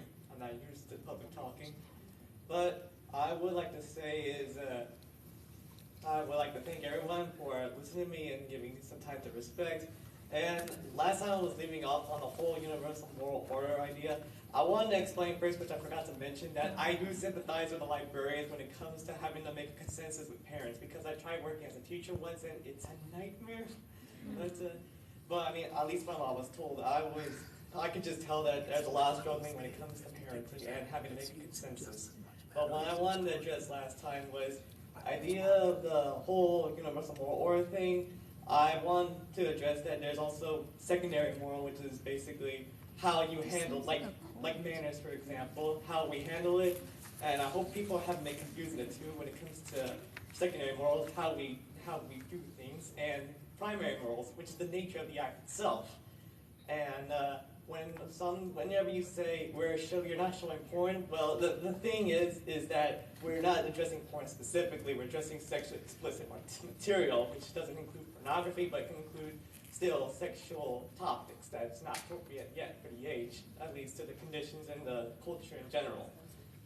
And when it comes to saying you're disapproving of minorities, just a note, I'm Hispanic. And when it comes to saying you're also mental health crisis, just a note, I have PKU, which is basically going to think of a combination between autism and ADHD at the same time if you don't treat it well. And the thing is that I am aware that in order to maintain sanity, you actually have to align reason with psychology. So when it comes to separating the two, you're actually developing insanity. But I would like to say thank you for your time and thank you for everything you've done. And I would also like to say good luck on the job as well, because again, I can sympathize with you that doing this is difficult when making consensus agreements, especially on diverse topics like this. Thank you. Amanda Anderson.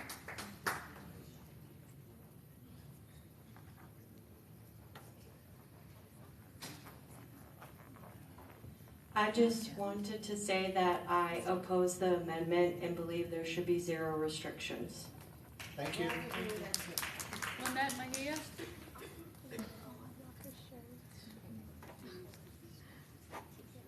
Real quick, Lynette Mejia, Lafayette Parish.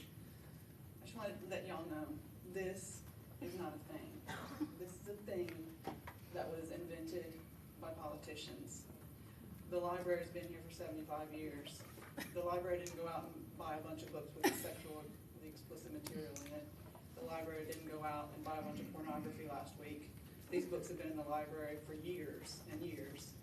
Lots of books, lots of classic books have sex scenes in them. They always have. This is something that politicians are doing to garner votes. And they're scaring people, they're freaking people out. People who don't go to the library a lot. People who bring their kids to the library but maybe don't go through every single book on the shelf. And people are scared, and that's understandable. But it's not the same thing as having pornography in the library. And it's not something that we necessarily have to legislate or freak out about or make a bunch of rules and censor the library over. So just think about that. Thank you. That's it. I want to thank everybody for coming out. This is... No. I do want to thank everybody for generally respectful comments, and the thoughtfulness in which you made the comments. This is exactly what representative government is supposed to look like. And while it is messy, somebody said that before, you know, you go to Congress and you watch how they pass a bill, it's messy. But democracy's messy. It's a messy experiment in self-governance. And so, but again, I want to thank everybody. There was a big crowd here tonight. We've gone on. It's 9 o'clock. It's been, you know, 3.5 hours. I know. I appreciate it. But, and I do want to thank everybody on the board for their patience. I know this was a lot going on and a lot of moving parts and the way it worked out. So, with that said, I want to refocus everyone. A lot of people have made some comments about pornography. This is not about that. In fact, it doesn't say that. That word doesn't appear anywhere in it. This is strictly about allowing parents to have the ability to monitor what their children do and to have because they are the experts. Parents are the experts of their parents. And we need to leave parents to do their job. Yeah. And so that's what this is about. It's what it's always been about. And some parents are very sensitive to that. They don't want their children to see some of this material. A lady mentioned something about child sexual abuse. There's a write-up about a 10-year-old who is the victim of aggravated oral sexual battery of a male, from an adult male. And so a 10-year-old engaging in that type of behavior, and it's not so much that that type of behavior was engaged in per se, it was that it was normalized. And so that becomes, and for people who are Catholic, and whether you are or not, I'm sure you're aware of the sexual abuse that went on in the church, so it can make people a little sensitive of that. So those types of materials, while they may not be in the children's section, and they are not, a child still has access to check those materials out, and to normalize that type of criminal behavior is actually reprehensible. Anyway, with that said, if there's any other board comment before we vote, if not, we can go ahead and vote. Yeah, please vote. Okay. Ms. Almbruster, you have the floor. For real. I just want to say that I too share some of the comments that were made. Mr. Colvin, I agree with you. I don't know how we're going to implement this. Even with the library cards, the school ID cards automatically count as library cards. I don't know how you can implement the opt-in program. So I know that our portion of it. So I know that Mr. Colvin said that, plus Dr. Cuddy, maybe a couple of others. So I don't know how it's going to be done either. I don't like it. I don't, yeah. Okay, we ready to vote? I guess so. So, well, I'll start on this end now. This is for the policy as it's written with the amendment to opt-in. Dr. Petrie? Yes. Mr. Kelly?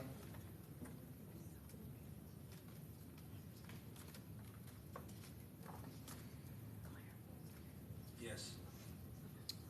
Ms. Brewster? To pass it, yes. Mr. Thomas? Yes. Ms. Wingate? No. Mr. Padron? Yes. Ms. Watson? And Mr. Judge votes yes. Motion passes as amended with an opt-in for children. All right. We do have library discards. Ladies and gentlemen, I'm sorry. I was going to the next item on the agenda, the library discards. I would like to make a motion for the library to discard 1,298 books having been out of use for over a year due to the books being superseded, obsolete, unused, or otherwise unnecessary. Mr. President, I second that. Okay, we have a motion and a second. Do we have public discussion on book discards? No? We have a motion and a second. We can call for a vote on the discards. All those in favor say aye. Aye. All those opposed say nay.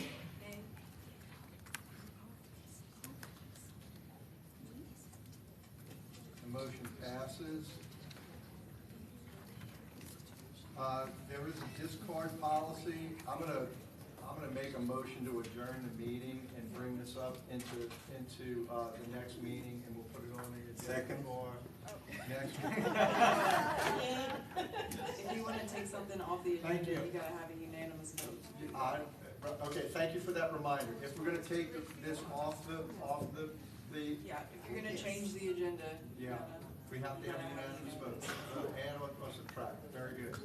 Okay, so this discard policy, we could do one of two things. We could actually do a motion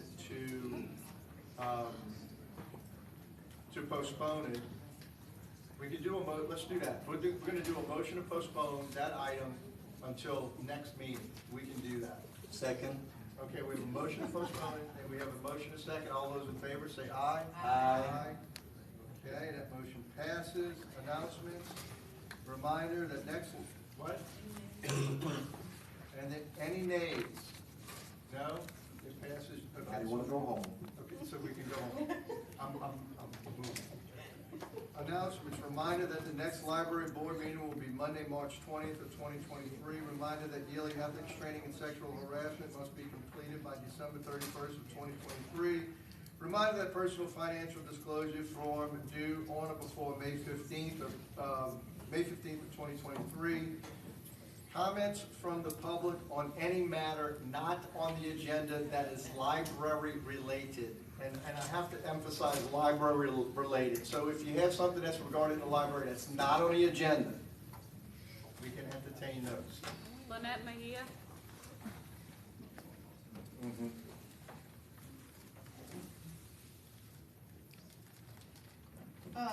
Couple of quick comments. Number one, too much is put on these agendas every month. You know some of these issues will be contentious, and we have lots of speakers. Why do you pack the agenda with items you know are gonna keep people here for hours and hours? So I think you need to think about that. Number two, tonight I'd like to dispel the myth that the library staff here at the Lafayette Public Library System are happy with this board. Now I wanna preface this by saying two things. First, I cannot obviously speak for every librarian. Second, none of them asked me to come here, so please don't start a witch hunt looking for moles among the employees. What I can say is this. The narrative that I've heard pushed at these meetings and in the press is, in my experience, false. I cannot count the number of times I've had library staff members come up to me and thank me for standing up to you guys and the policies you put in place by this board and the director. Everything you do, every change you make, flies in the principles of the education, good stewardship, community, and free expression that they learned in library school. They cannot say these things themselves because they're afraid. They cannot speak to the press because if they do, they'll be fired. They cannot act collectively or they will be fired. They cannot bring their concerns to their director. They are afraid. They are demoralized, and above all, they are tired. The numbers speak for themselves.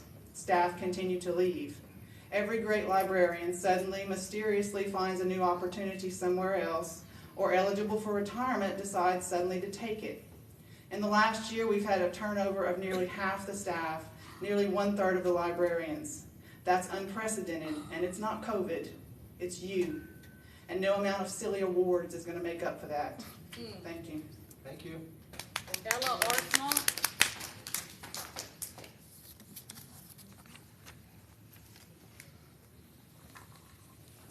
Hi, Ella Arsenal, Lafayette resident. At your last meeting, there was a comment made regarding disappointment with the way the meetings were being conducted, and it needed to stop. The person was right.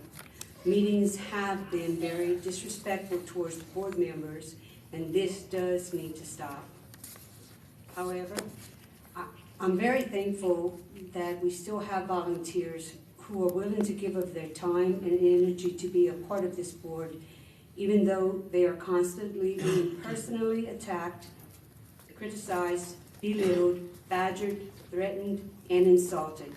I am not opposed to someone coming up here and disagreeing with the board members because we all have a right to our own thoughts, opinions, and solutions regarding issues concerning the library system. I do not always agree with the board, and sometimes I do agree with things that people in the audience have said, but the disrespectful insults towards board members needs to stop. Our libraries have so much to offer everyone in the community from all walks of life. This board and staff are doing everything in their power to make sure our library system continues to operate in the black. They have cut hours to make sure that they would stay on budget. There are several buildings that need repairs, some even need major repairs. There's talk of building a new library on the north side of town. So the question still remains, how are you going to build that new library, bring materials there, quality materials, and staff, and continue to support the rest of the libraries that we do have? Will more hours be taken away from existing libraries to ensure that there will be enough money to support all the libraries, including the new one? If anyone is going to use their energy on something during public comments, I would sure love to see the energy being used to help the board members and staff come up with a clear plan of action to solve issues and concerns that I have just mentioned above, and not being used to tear down board members. Thank you. Thank you. Hannah Guillory. Leslie LeBlanc.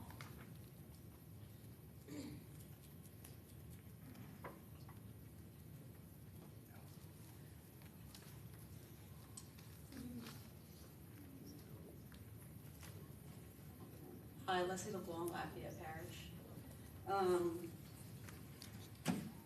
I find it laughable that people have been coming up here acting as though there's just been an utmost amount of disrespect for this board for no reason. That it's not unwarranted, that people don't have a right to be angry. It literally is the epitome of gaslighting. And since we're on the topic of respect, since we're on the topic of respect, I'd like to read this for y'all. Suicide is a very sad thing, ending what must be a terrible internal pain. However, research has shown that bullying has very little or nothing to do with it. There is an internal struggle to attempt to justify an immoral and unhealthy lifestyle. The natural law is written on our hearts, and no matter how we attempt to erase it with lies, the truth comes forth.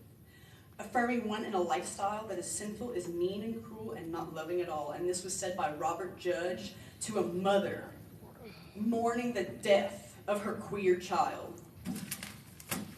Don't you tell me a damn thing about respect. Thank you, ma'am. Bloop, bloop. Melanie Brevis.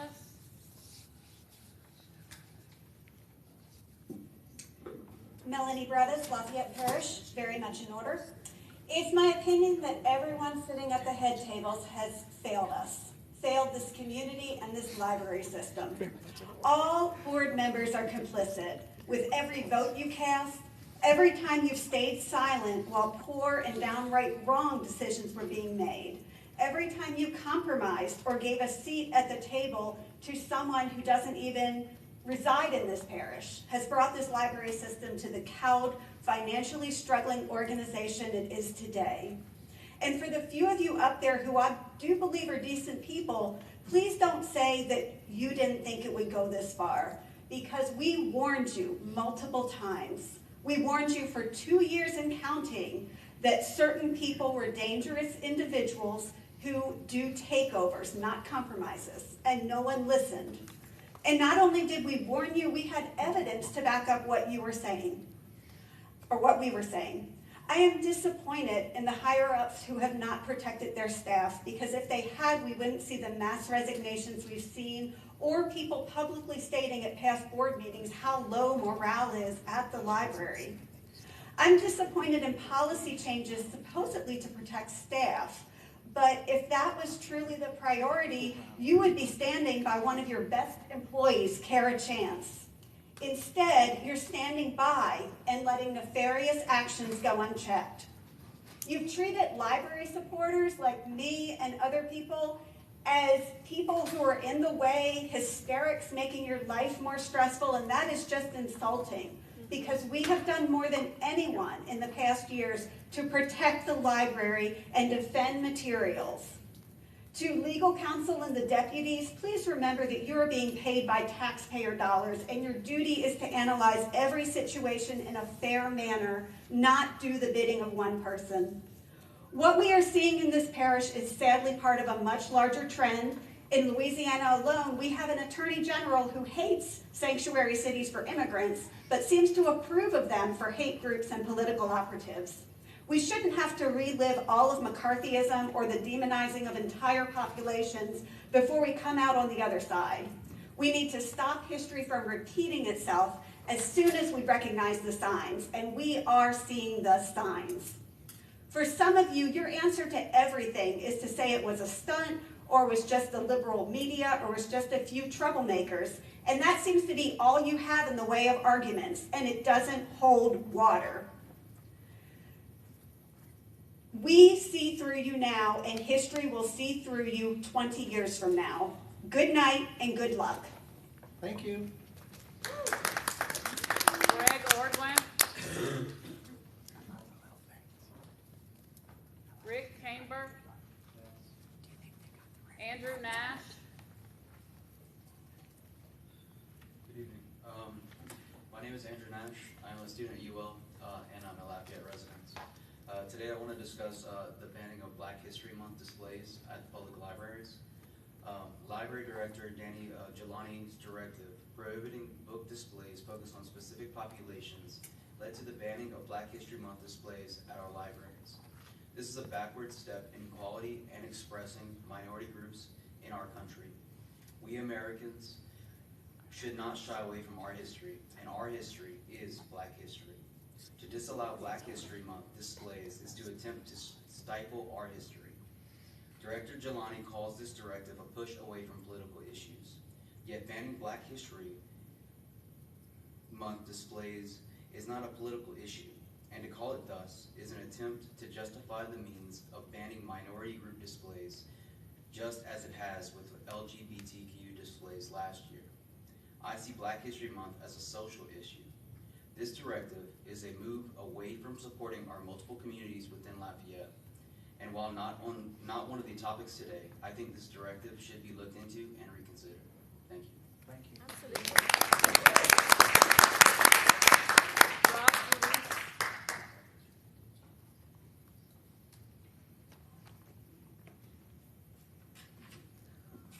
Good evening. I'm Rock Chadis. I live in Lafayette Parish. I'd like to thank you for your service. Thank you for staying steadfast. Stay strong, because the road ahead will continue, I believe, like this, but we'll be praying for you. And just to settle the record, there was some confusion about the library being pro-breastfeeding and the whole thing. I'm pro-breastfeeding and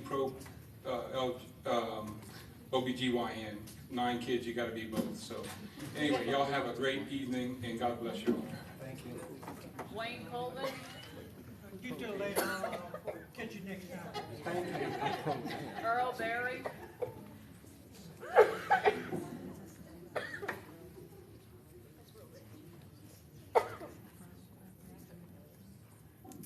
Oh, good evening. Good evening. I'd just like to say that from what I've seen from the our acts on the history of Black history and our LGBTQ, I am disappointed in some of our people in our council who are leading education of me and several other children in the future. Thank you. Thank you. That's it? Okay. Nothing else? We'll adjourn. That's the most pleasant words we've heard.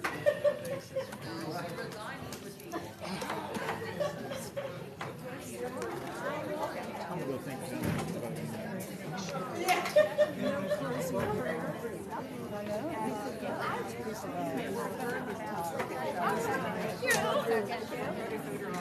Excuse me, sir.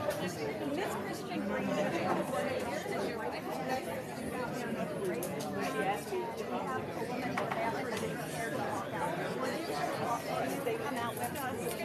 Thank you.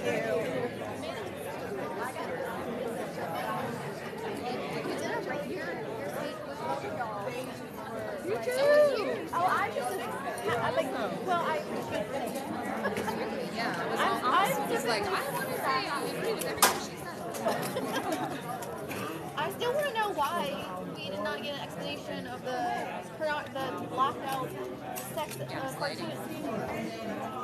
So this wasn't live, right, Lynette? It was. Oh, Yes, was it? yes. Couldn't find it.